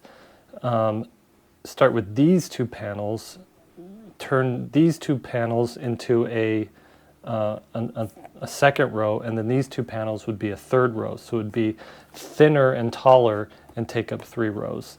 And so it was just, there's a lot of constraints. I think Bill Watterson did great trying to work within these constraints. You can see a few others here. Let me see if there's a lot of the dailies here, but let's see if we can find another Sunday. So yeah, again, same thing, throwaway gag. This would be, this would be, these 3 panels here would be the top row. These 3 panels would be the second row, and then these would be the last 2 rows, something like that. But Watterson was like this, aficionado of the history of comics. And it used to be that Sunday comics took up an entire, one strip would take up an entire page. If you look at like the old Nemo strips, I'm gonna grab Little Nemo would be my like little full Nemo page. book here. If you've seen this thing, He was a big this admirer would of it. be an entire page of the newspaper. It's just beautiful. And you had Gasoline Alley that would take up another page, and it was just this fantastic, way to read comics on the Sundays. And then over the years, they would get watered down, and Watterson, wanting to come back to, the glory days, I guess, wanted to experiment more and try things. So this was his last strip. This happened in April. This was April 28th, 1991. And not long after that, he goes on sabbatical. And he left comics, doing any sort of comics work publicly, until February 1992. So it was almost a year. And when he came back, he started doing these large, full, like half-page comic strips, and he was just exploring and doing all kinds of things with the shapes of the panel, because he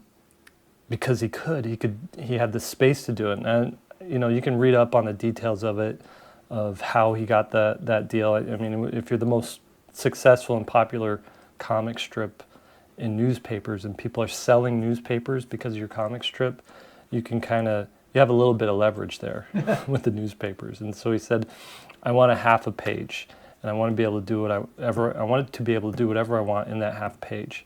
And so this is him now exploring and flexing his muscles and trying things. And you see him, if you look at the old Crazy Cat comic strips from 100 years ago, they have these round panels and these overlapping things. And he's doing that there. And I think it's cool too. You can see here, he's got a 1, a 2, a 3, a 4, a 5. He's numbering the panels so that people don't get lost in these things. He's kind of training us on how to do it. And it was about this time that I started to cut these things out of the newspaper. You could see here, this is the reproduction of it. And here, this is the original of that one. And the reason I love these so much is you've got all the imperfections in printing on newsprint, and the dingy ink that they used, and how it bleeds into the paper, and things are offset a little bit. It just looks nicer. I wish reproductions could capture this because it looks a little too crisp in the reproductions. But my newspaper, the Mesa Tribune in Arizona, sort of called his bluff, and instead of printing it half size of the whole paper, they shrunk it to almost a quarter of a paper and then ran a strip vertically along next to it.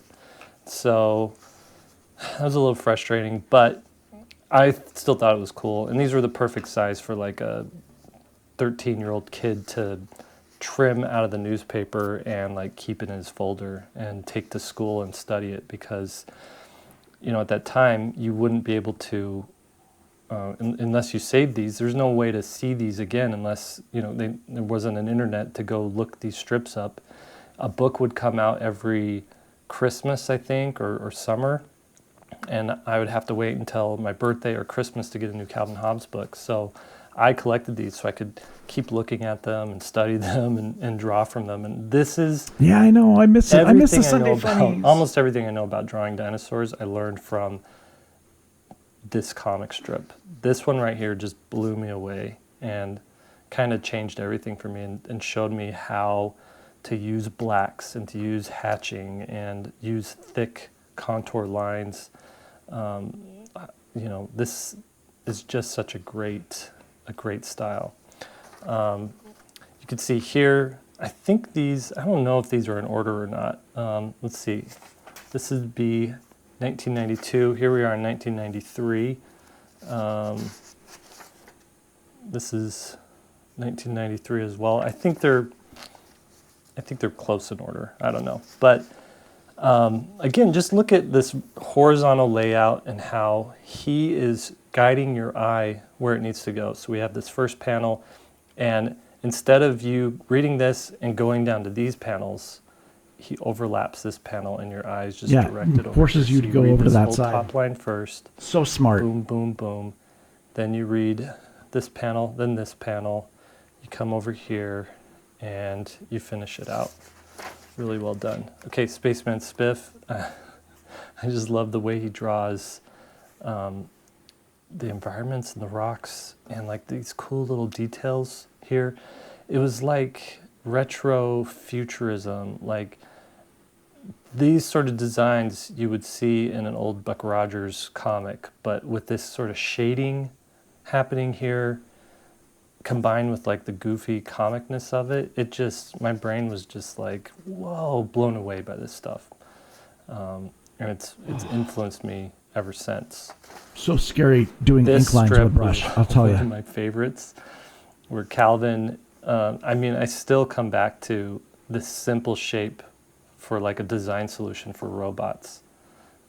Just a simple, round dome thing, sort of like an R2-D2 thing happening here.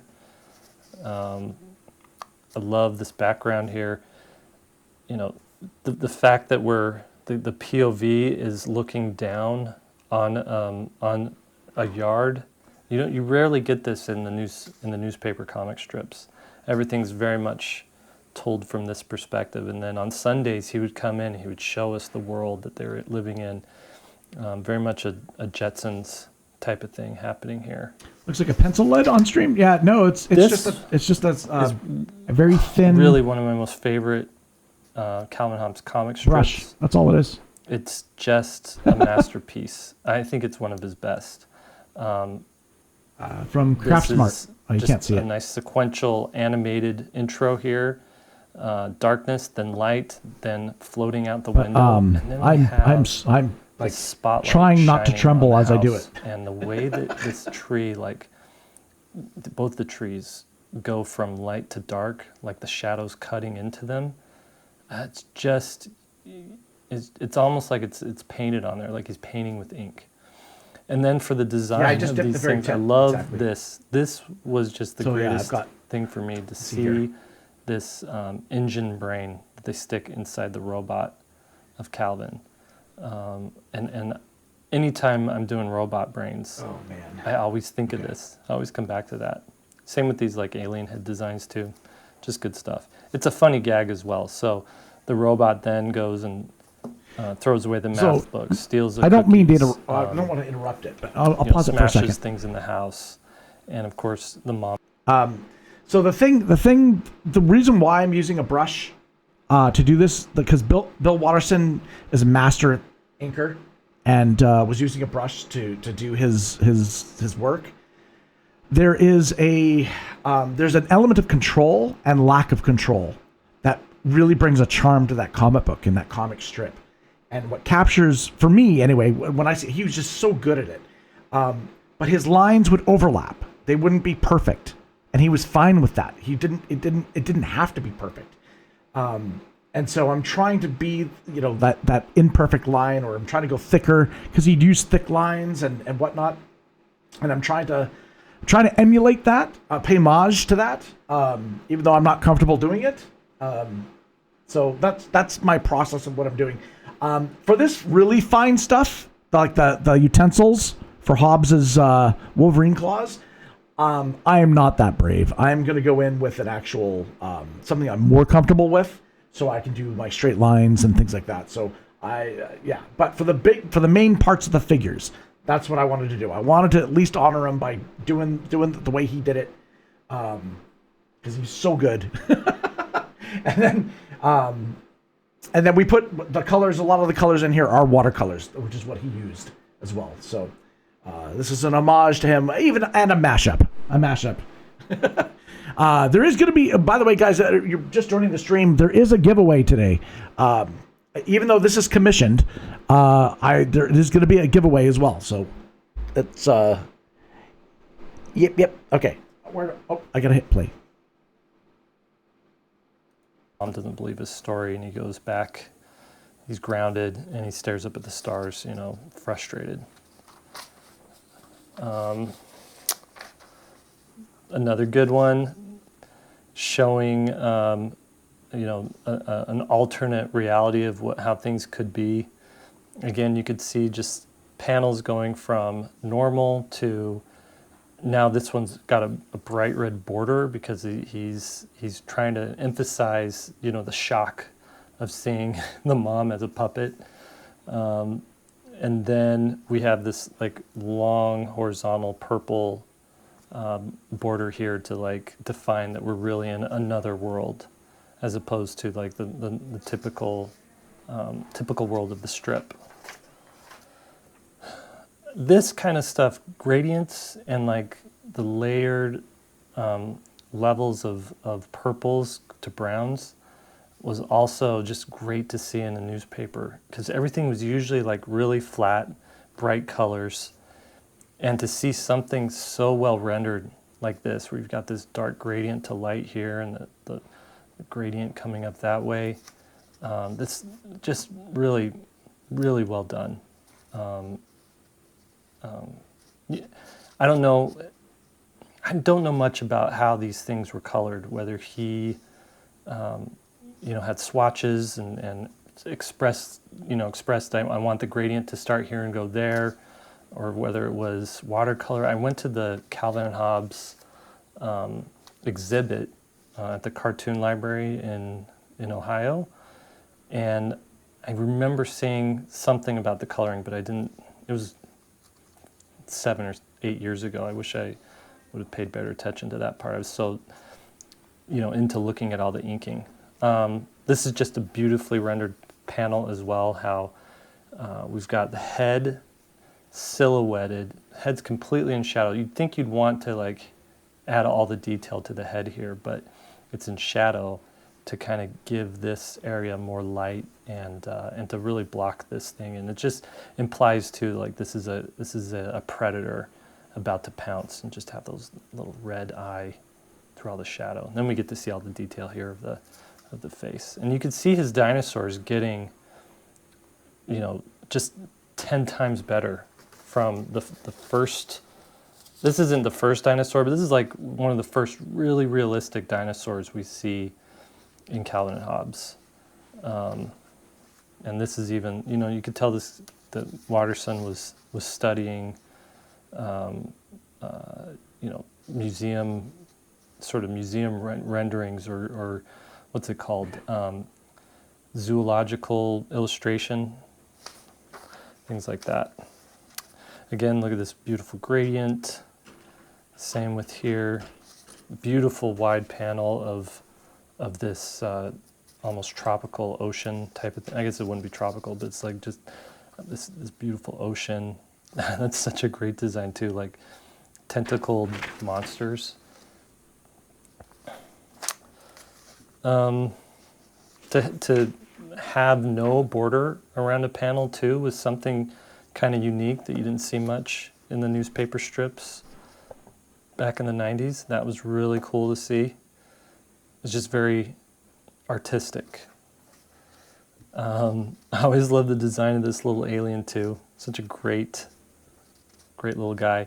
And this is cool too. If you want, if you're doing a comic strip or any sort of comic page, to have all the panels be roughly the exact same size, it gets your eye into a cadence where you're just boom, boom, boom, boom, boom. None of them are more important than the other ones. So it's like a way to just kind of work your way through and say, like, these intervals are really close. These time intervals are really close to one another. A lot of fun there. This one too, like pulling an octopus out of a fridge, to have some of the tentacles dangling down and some of them like streaming out. Just the way that is done there, it's like, and have it like folding over her hand. It just implies that this is a gushy, weighted object. Really well done.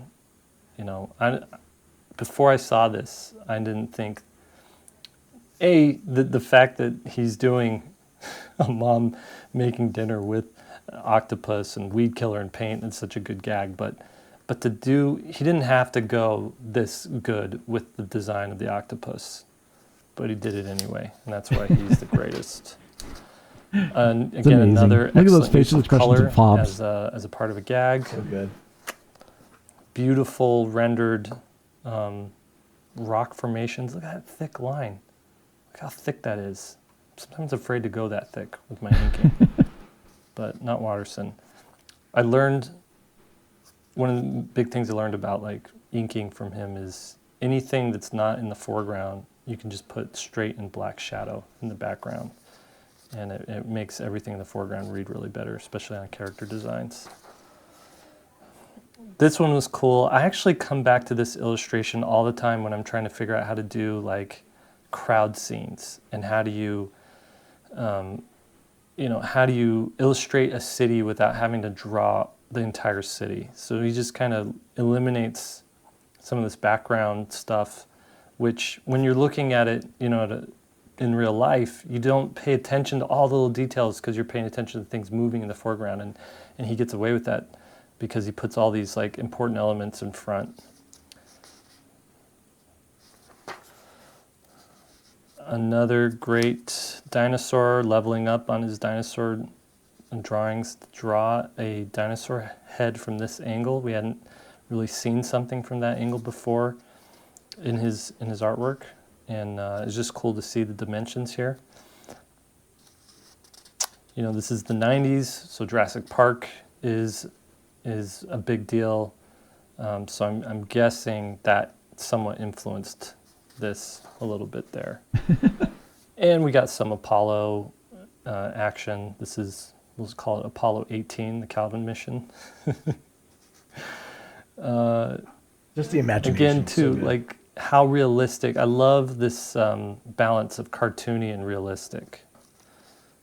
And Watterson had a background in newspaper, like political cartoons, which always do that balance great of realistic drawing with cartoony.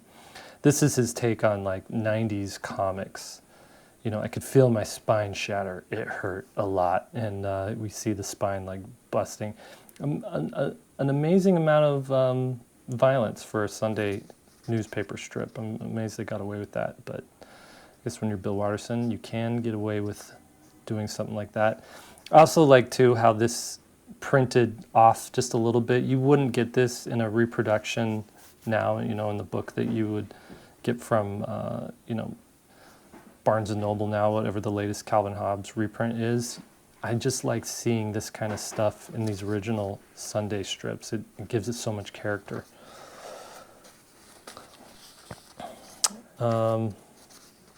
Again, I mean, they're all just good stuff. I don't know what else to say about this other than it's just so fun. Oh, maybe this is the greatest strip he's ever done. Maybe this is it. First, these things are beautifully rendered. We get to see them from all different angles, so he's flexing his dinosaur drawing muscles there. But the sheer creativity of Tyrannosaurs and F-14s, like when I saw this as a junior high kid, and I looked at this and I was like right then, these neurons, these neural connections in my brain just went, and it was always look for the unexpected and what could you combine that like go well together, but you would never think to put together. So a T-Rex in an F-14 is like, you know, anytime I sit down to draw something or create something, I'm always thinking, what can I do that is in the same spirit as this?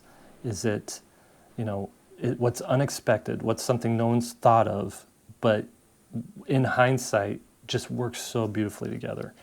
So thank you, Bill Watterson, for this comic strip. This is 1995. We're getting to the end of his, you know, of his reign as greatest comic artist in the newspaper. He retired this year of 1995.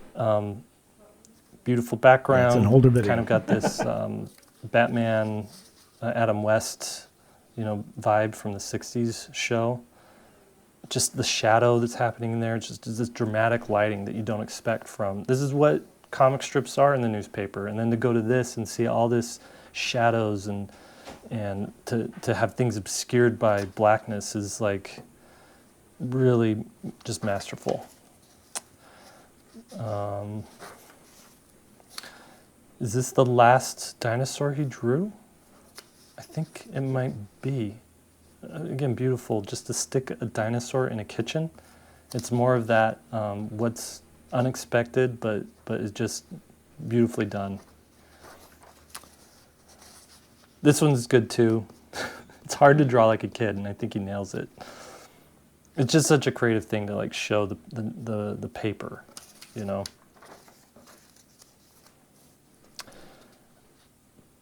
This is from 1992, so this is an earlier dinosaur drawing, Deinonychus.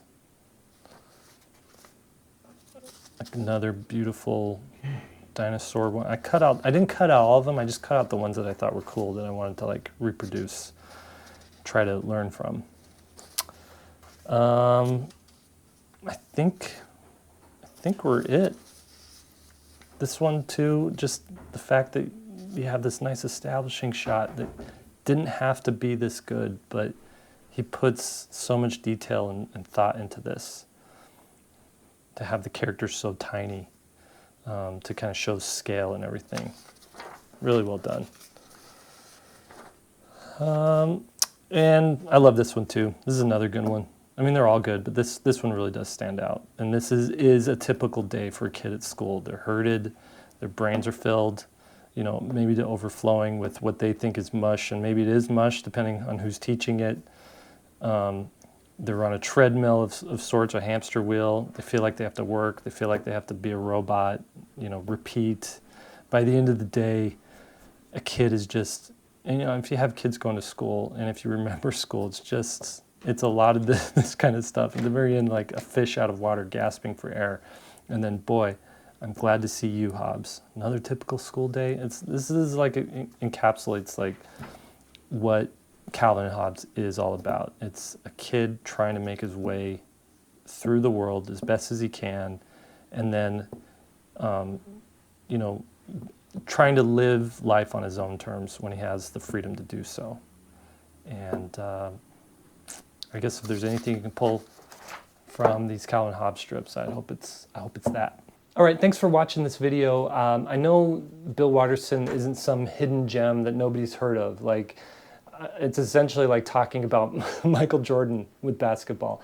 I just wanted to share Calvin and Hobbes and Bill Watterson, kind of let you see it through my eyes and experience the way I experienced, and not only as a kid, but you know, in the 90s, but as you you know, a professional artist adult, and how I still view it and still learn from it and still think about it. Yeah, so hopefully, you know, you got some takeaways from this, and if there's anything you want to share about Bill Watterson, I'd love to hear it in the comments. You guys are always so great about continuing the discussion in the comments, and I love that, and I try to respond to things as best as I can. Last video I talked about the Antler Boy Kickstarter. The Antler Boy is an anthology that I Up next published is just a bit of comic book. And it's since gone out of print, and I'm reprinting a new edition of it. Just going through All the comic same book stories. and it's it got a being new read to you. cover. There's a few things that are remastered in it. You know, for those that have never been so if you never got a experienced copy Calvin Hobbes, it's a earlier great way on, to this is your chance to get get a copy.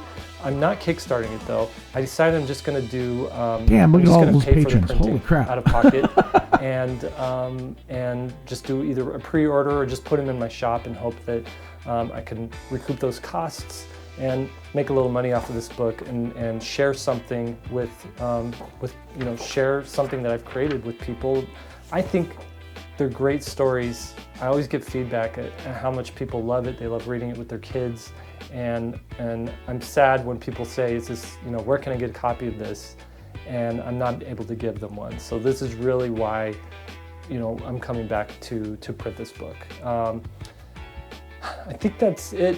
Lastly, too, thanks to the people who signed up to my newsletter last video. I just want to remind you, this is a great way to get a weekly dose of inspiration, my newsletter. I share, you know, one thing that I've worked on that week, but the rest of it, it's usually 5 cool things. And the first one is usually, here's something that I worked on this week, but then thing number 2, 3, 4, and 5 are just cool stuff that I found on the internet, or that I've experienced in real life, or a cool book that I've got, and it's me just sharing that with you. So if you feel like you need some curated inspiration weekly, sign up for the newsletter. I think you'll like it. And I guess that's it. See you later.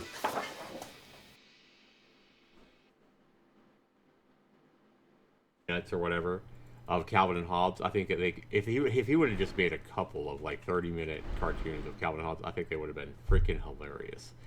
Or like a Calvin and Hobbes movie. I think that could have been great. Like, you know, maybe sometime we'll have a Calvin and Hobbes movie. Who knows? I would definitely go to the theater to see that. All right, let's go ahead and start back in November 6th, 1994. That's just a date I chose at random down here on this website called gocomics.com. You guys can do this too. Absolutely free website. But let's share this together. We have a Sunday comic here to start with, Sarah. And Calvin's father is like, "Wow, honey, you're missing a beautiful sunset out here." And she's like, "I'll count to 10 and then pow." What? Wow, she's like in here doing the dishes. He's out here with a cup of coffee enjoying the sunset. All right. And Calvin's like, "Dad, how come old photographs are always black and white? Didn't they have color film back then?" And he's like, "Sure they did. In fact, these old photographs are in color. It's just the world was in black and white back then." He's messing with his son. That's hilarious. And Calvin's like, "Really?" Look at his face. And his dad's like, "Yep, the world didn't even turn color until sometime in the 1930s. And it was pretty grainy color for a while, too." And Calvin's like, "That's really weird." And his dad's like, "Well, truth is stranger than fiction." And Calvin's like, "But then why are old paintings in color? If the world was in black and white, wouldn't artists have painted it that way?" And he's like, "Oh, not necessarily. A lot of great artists were insane." Oh my gosh. He's really pulling his son's legs. And Calvin's like, "But how could they have painted in color anyway? Wouldn't their paints have been shades of gray back then?" And he's like, "Of course, but they turned colors like everything else did in the 30s. Calvin's like, "So why didn't old black and white photos turn color too?" Good question. His dad's like, "Oh my gosh." because they were color pictures of black and white, remember?" Oh my God. And Calvin's That's like, just so mean. "That is mean." Calvin's like, "The world is a complicated place, Hobbes." Hobbes is sleeping on the tree branch. Whenever it seems that way, I take a nap in a tree and wait for dinner. Oh my god. That was pretty cute, though. I mean, not the funniest one I've ever read. Some of these are just hilarious. The thing that always got me about Calvin and Hobbes was the facial expressions, though. Like, especially of Calvin. Yeah. All right, so here we go. This is Monday.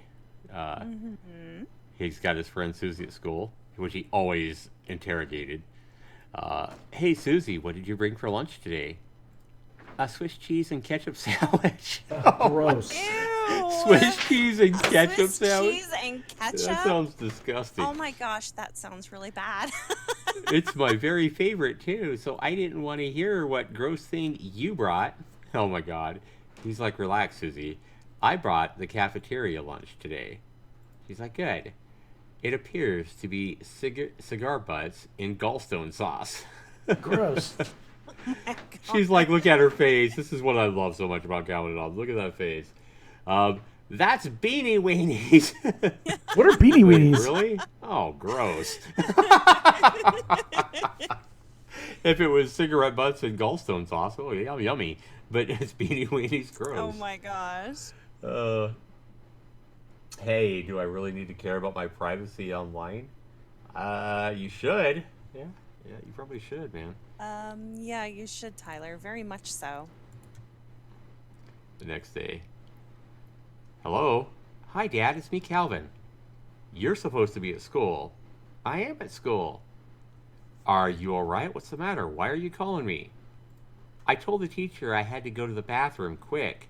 What's 11 plus 7? 11 plus 7. He has a test or something. Oh my god, that's hilarious. So funny. What's 11 plus 7, Dad? Quick. That's so quick, hilarious. tell me the answer, Dad. Scared, looking around. These are so great. All right, so he's walking through the forest. I was reading about how countless species are being pushed towards extinction by man's destruction of forests. And he says, sometimes I think the surest sign that intelligent life exists elsewhere in the universe is that none of it has tried to contact us. Yeah, pretty much. Yeah, that's a sure sign that there's no other intelligent life out there. They know, or there is intelligent life because they haven't tried to contact us. Love it. Nice. Calvin's starting off here the next day. Shirt. Oh my god. He puts the shirt on his legs, through the arms, and his pants on his head. What are you doing? You're going to be late for school. Hurry up and put your clothes on right. It's sad how some people can't handle a little variety. Oh my gosh. Will I be caught if I download a movie on BitTorrent? You could be. Probably not real likely, but you could be, man. People in his chat is asking for life advice. Alright. I wonder why man was put on Earth. What's our purpose? Why are we here? Tiger food. Oh my gosh. Look at him, he's back to sleep. Look at his eyes. He's got such an imagination. Yeah. Oh my god. Sleeping, blowing his bubbles. Snapping his bubbles. Look at that. Look at that facial expression. Oh my god. Hang on, I'm trying to close some of these ads out. I need a little high strung, are we? We tigers call it lightning quick reflexes. Oh my god. The facial expression is the funniest part of that. I need a sharpener. Poor Calvin. Where'd it go? Mm-hmm. All right, I'll read you the next Sunday. Boy, time goes by fast when you're having fun, right, sir? I've been thinking, Hobbes.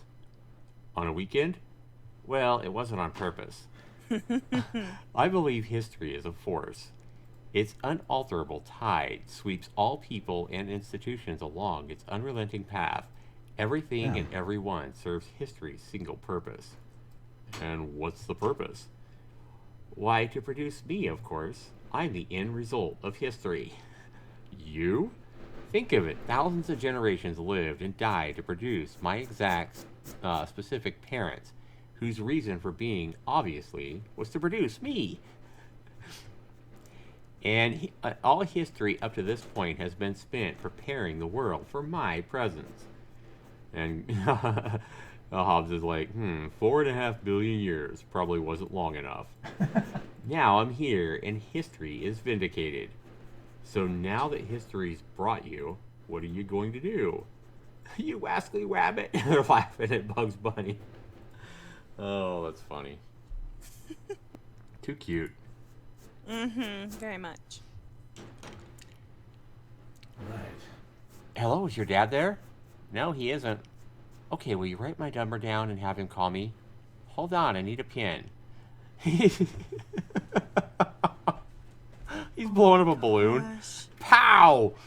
Ah, I've been shot! Oh my gosh! I hate taking messages. Oh my god, to get out of taking a message, he does all that. Okay, That's right. hilarious, man. Boom! Where did I put it? I lost it. Can you imagine? Oh, there it is. Bad. This is too fun. Mom, do we have a shoebox I could have? It's for a school project. I think so. Let's see. Here's one. What are you going to do with it? I'm supposed to make a what? Diorama. Diorama. We're studying the effect. Oh yeah, I know what those are. The diagram, like yeah. I forgot about those. We're studying the effect of ecosystems, and I'm going to make a desert scene. That sounds interesting. I'll need some glue and paper and stuff. I'm going to build a cactus and a roadrunner. When is this due? Yeah, it was due today, but I told the teacher I wasn't quite finished. Oh God, sounds like my son. Wow, Mom sure turned into the conniption queen when she found out I hadn't even started my diorama project when it was already due today. So this is 1 day late. What's the big deal? It's not as if lives hang in the balance, right? The fate Hi, of the universe backup. How you doesn't doing? depend on turning in a shoebox desert scene on time. Well, that's keeping things in perspective. Even if lives did hang in the balance, it would depend on whose they were. Oh, hi, Falconar. How are you? What's up, Falconar? What's up? I love Calvin. I told you we would get at least one or two, didn't I, Sarah? Yay! I remember Calvin. We just went back to a random date. one. Yeah, we just went back to a random date. We're just reading. Yeah, we're not picking any out specifically.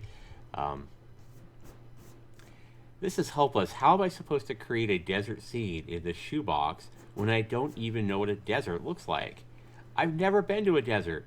Mom and Dad never take me anywhere fun on vacations. If they'd taken me to a desert sometime, I'd know this stuff. Well, why don't you get out a book? And go to all that trouble? Yeah, sure. Look, I'm a busy guy. I got other things to do with my life besides this, you know. Look at his throwing up his hands. I was like, right. Waste time learning when ignorance is instantaneous. My TV show starts in 20 minutes. Are you going to help me or not? Oh my gosh. Funny. Good to see you, Falconar. Mom, where do we keep the paper mache? We don't have any. Oh, great. That's just great. How am I going to make a roadrunner? Maybe you should have thought of that before 7 o'clock at night. You'll have to make one some other way. But how? This is your school project, Calvin. You do the work. If I get a bad grade, it'll be your fault for not doing the work for me. Oh my God. How is the diorama coming along? I've almost finished it. I didn't take too long. Well, that's because I'm a genius. I didn't see the Roadrunner when you were going to put one in. I don't see the Roadrunner. Weren't you going to put one in? See the cotton balls glued down? Yeah. The Roadrunner just ran off the scene, leaving the clouds of dust. Nice. Like at least he has an imagination. Too cute. All right, here we go. Here's what we like, the facial expressions. The face one. Uh-huh. Oh my God. Look at that one. I know. This one, oh my God. Pick on the nose. And that's our son. Oh, These pictures will remind us of more than we want to remember. So they're just looking at all pictures of him. These are all pictures of him. Oh my god. Oh my gosh. I remember that book. Diego. How you doing? Welcome back, Diego. Welcome back. Have you ever had an obligation, an assignment, or a deadline in your life? You have no responsibilities at all. It must be nice. Wipe that insolent smirk off your face. The real fun of living wisely is that you get to be smug about it. Oh, thank you, Elizabeth. Oh my god, I love it. I love the guy's art. I hate doing this stuff. It's so much work. Why should I even bother? Until you stalk and overrun, you can't devour anyone. Maybe Chris wasn't able to make it I can see why Tiger, it happen. I know he wanted to. Catch on. Oh my god. Aww. Live for the moment. That's my motto. You never know how long you've got. You could step into the road tomorrow and wham, get hit by a cement truck. Ask him then what he you'd be wanted. Sorry, you put off your pleasures. Good point. That's why I say live for the moment. What's your motto? Look down the road. Oh God. I've decided I don't want to be famous. No? Nah, any idiot can become famous. I figure I'm more the legendary type. Look at his face. Look at his soap. He's got soap suds making him a bunch. Well, I didn't mean right this second. His imagination. That was hilarious. Can we burn these leaves? No, that pollutes. But how can we appease the mighty snow demons if we don't sacrifice any leaves? We'll have a warm winter. I don't know whether you grasp the theology or meteorology is more appalling. I guess I'll go light some candles around the toboggan and beg for mercy. Oh my God. Sharpening it? Do you think tigers go to the same heaven that people go to? I mean, in heaven, everyone is supposed to be happy, right? But people wouldn't be happy if they were always in danger of being eaten by tigers. On the other hand, that is true. On the other hand, heaven wouldn't be very nice without tigers either. I wouldn't be happy if there weren't any tigers. I'd miss them. And maybe tigers just don't eat people in heaven. But then he wouldn't be happy. Some of these are better than others. All right, Calvin sleeping with Hobbes on the bed. Look how big he is. There we go. Sorry. Glow on the guns. Oh wait a minute. Calvin says, "Why do animals always walk in circles before they lie down?" That's true. Have you ever noticed your cat or dog will sit there, especially your dog? So my dogs will always they'll jump on my bed and they'll look around in a circle and smell around and then finally lay down. And Hobbes is like, sorry, that's privileged information. He's sleeping. Hey, kid. Monsters! What do you want? There's a big shiny toy for you under the bed. Come down here and get it. Oh, sure. You just want me to come down there so you can grab me with some oozing appendage, slowly paralyze me with some vile secretion, and devour me alive. Nice try. Forget it. Stupid monsters, all fangs and no brains. And the monster's like, psst, tiger, we'll give you some salmon if you push that kid over the bed. Oh my gosh. And he's like, a fresh salmon? And he's like, hold on, I'll check if it's fresh. And he's like, oh, don't listen to them. That one's good. Oh, that's so good. Oh my gosh. So what I'm doing is I'm subtly putting in I hope you guys the Disney mouse shadow. Because, again, Wolverine and Deadpool are owned by Disney, I guess right? I'll guess any number you're thinking of. Go ahead and try and pick a number. Okay, I got it. Is it 92,370 or 92,376,051? By golly, you guessed it. It is. Look at his face. Wait a minute. You're just trying to get rid of me, aren't you? No, you're psychic. Go show Mom. Go show Mom. That's hilarious, man. That one's so good. You guys will have to let me know your... You know what? Let's do, guys. While you guys are here in the stream, you guys watching in the chat, what I'm going to ask you guys to do is when I read these, when I get to the end of them, I want you guys to give me a score of 1 to 10. Let's rate these, guys. Give these a score of 1 to 10. You could base it on how Sarah and I are reacting or your own thoughts on how good each little comic strip is. But grade these, guys. How funny did you honestly think it was? You yourself. How funny was this one? I'd give this one this one's a 9 for me. I don't know. What do you think, Sarah? Yeah, that was hilarious. That one was good. Go show Mom. Crazy. Oh, man. All right. And he's like, a lot of people don't have principles, but I do. I'm a highly principled person. I live according to one principle, and I never deviate from it. What's your principle?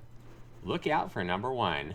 That one's so good. I didn't like that one so much.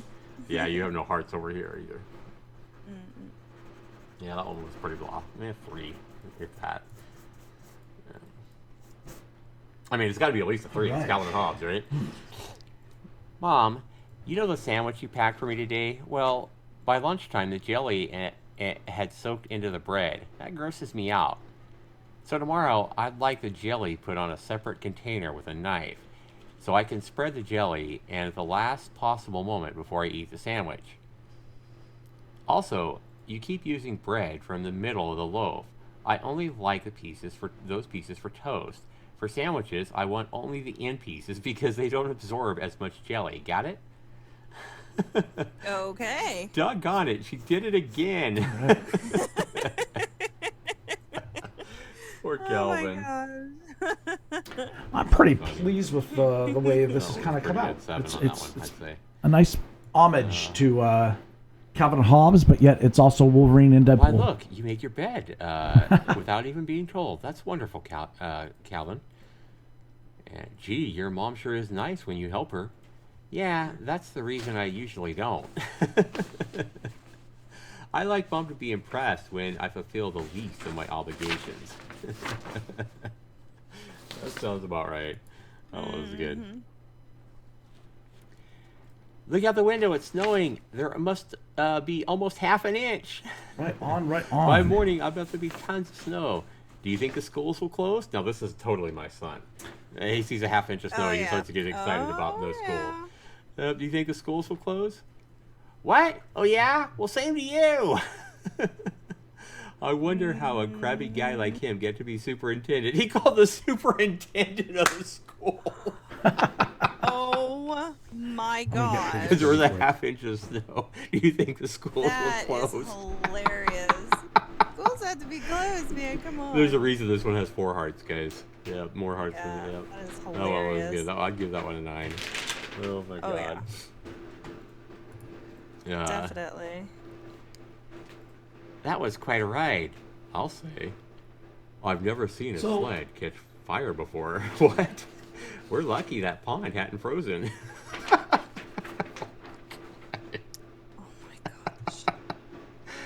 Oh god. Calvin and Hobbes, man. Awesome. Ish. What goes down must come up. Blah. It's like moving and crawling off the plate. It grabs a glass of milk. Hey, no, don't! Sploosh! Hack, cough, sputter. Oomph. It jumps up in the air at him. Blorp. It jumps up in the air, hits the spoon, knocks the stuff in his face. I'm gonna get you! Look at his mom! He's grabbing the food. He got food. Hello? Local Navy recruiting office? This is an emergency. All right, I'm going to call it there. Let's, I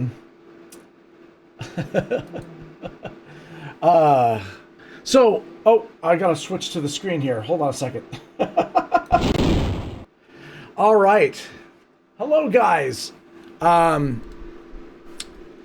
me close this down. All right.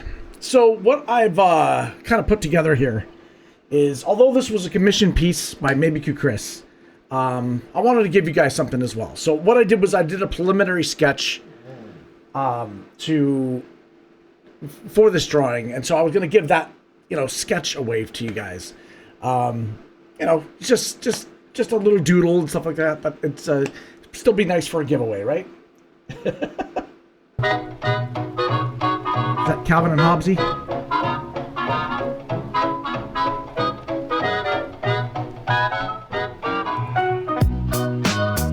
All right, guys, we're gonna shuffle the deck. I'm gonna do 5 times, because 5 times are lucky. All right, sound good? Here we go. 1, 2, 3, 4, 5.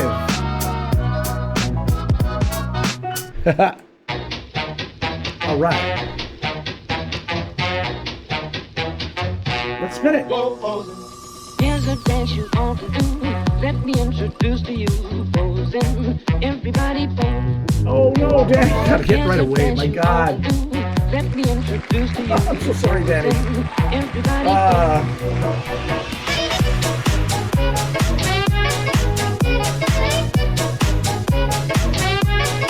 Goodbye, Superstar.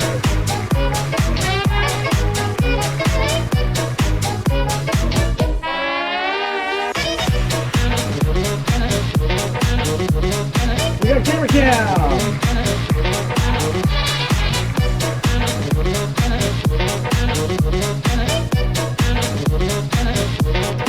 We got the lovely Stephanie Thompson. Whatever pose you're in, posing. Everybody pose. Get a partner, then begin. Hold whatever pose you're in, posing. Everybody pose. Another Stephanie Thompson.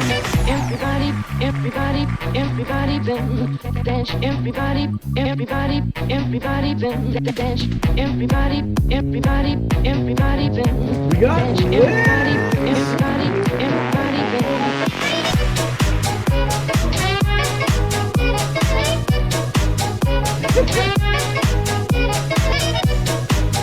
We got the very unlucky Superstar.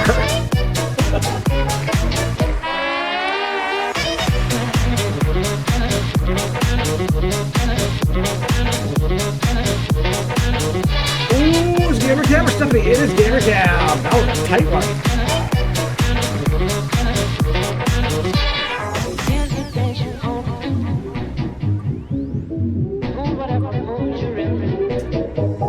We got 13 Newtonian.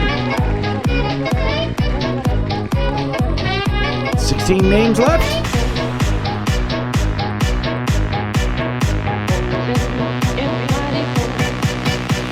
We got Melody.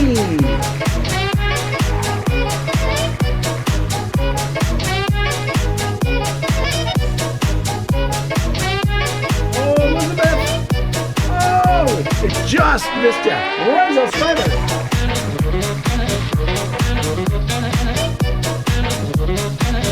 Oh, Danny G! Oh! Hit throttle instead. Woo!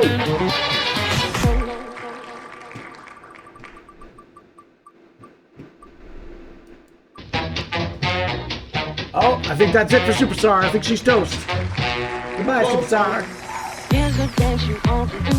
Let me introduce to you, posing. Everybody pose. 12 names. No, Danny! Here's a dance you ought to do. Let me introduce to you, posing. Sorry. Everybody pose.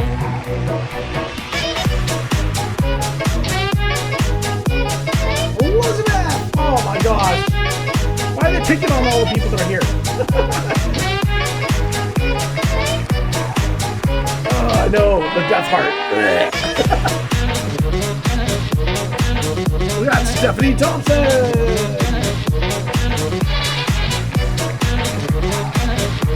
Nine.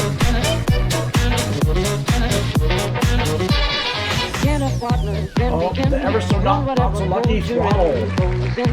Everybody pose. Get a partner, then begin.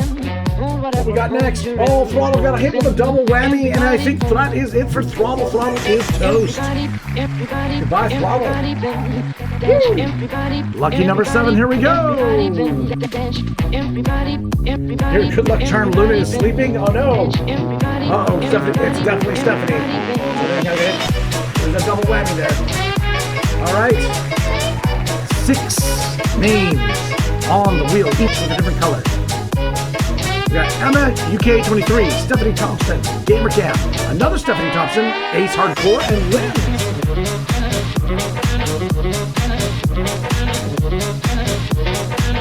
Oh, it's going to be a fair fight, guys.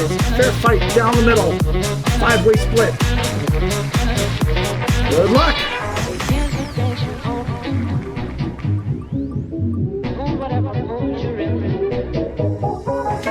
Lynn's was not so lucky.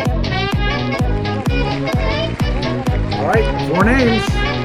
Emma, GamerCam, Stephanie, Ace Hardcore.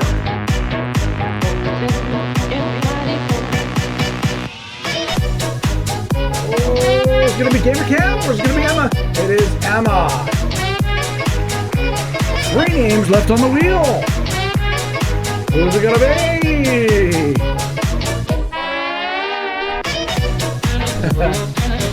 Oh, Stephanie. It is not going to be Stephanie. Okay. So close though. All right. We got GamerCam. How ironic that he's orange. He's a redhead. Ace Hardcore or GamerCam?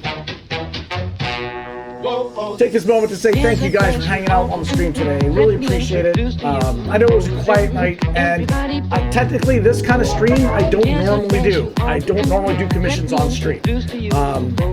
Maybe Chris made a request for it, so I thought, okay, I'll bend the rules a little bit and I'll do it. Otherwise, it would have been probably a dragon tonight. But thank you guys for being here. I really appreciate it, honestly. Here we go.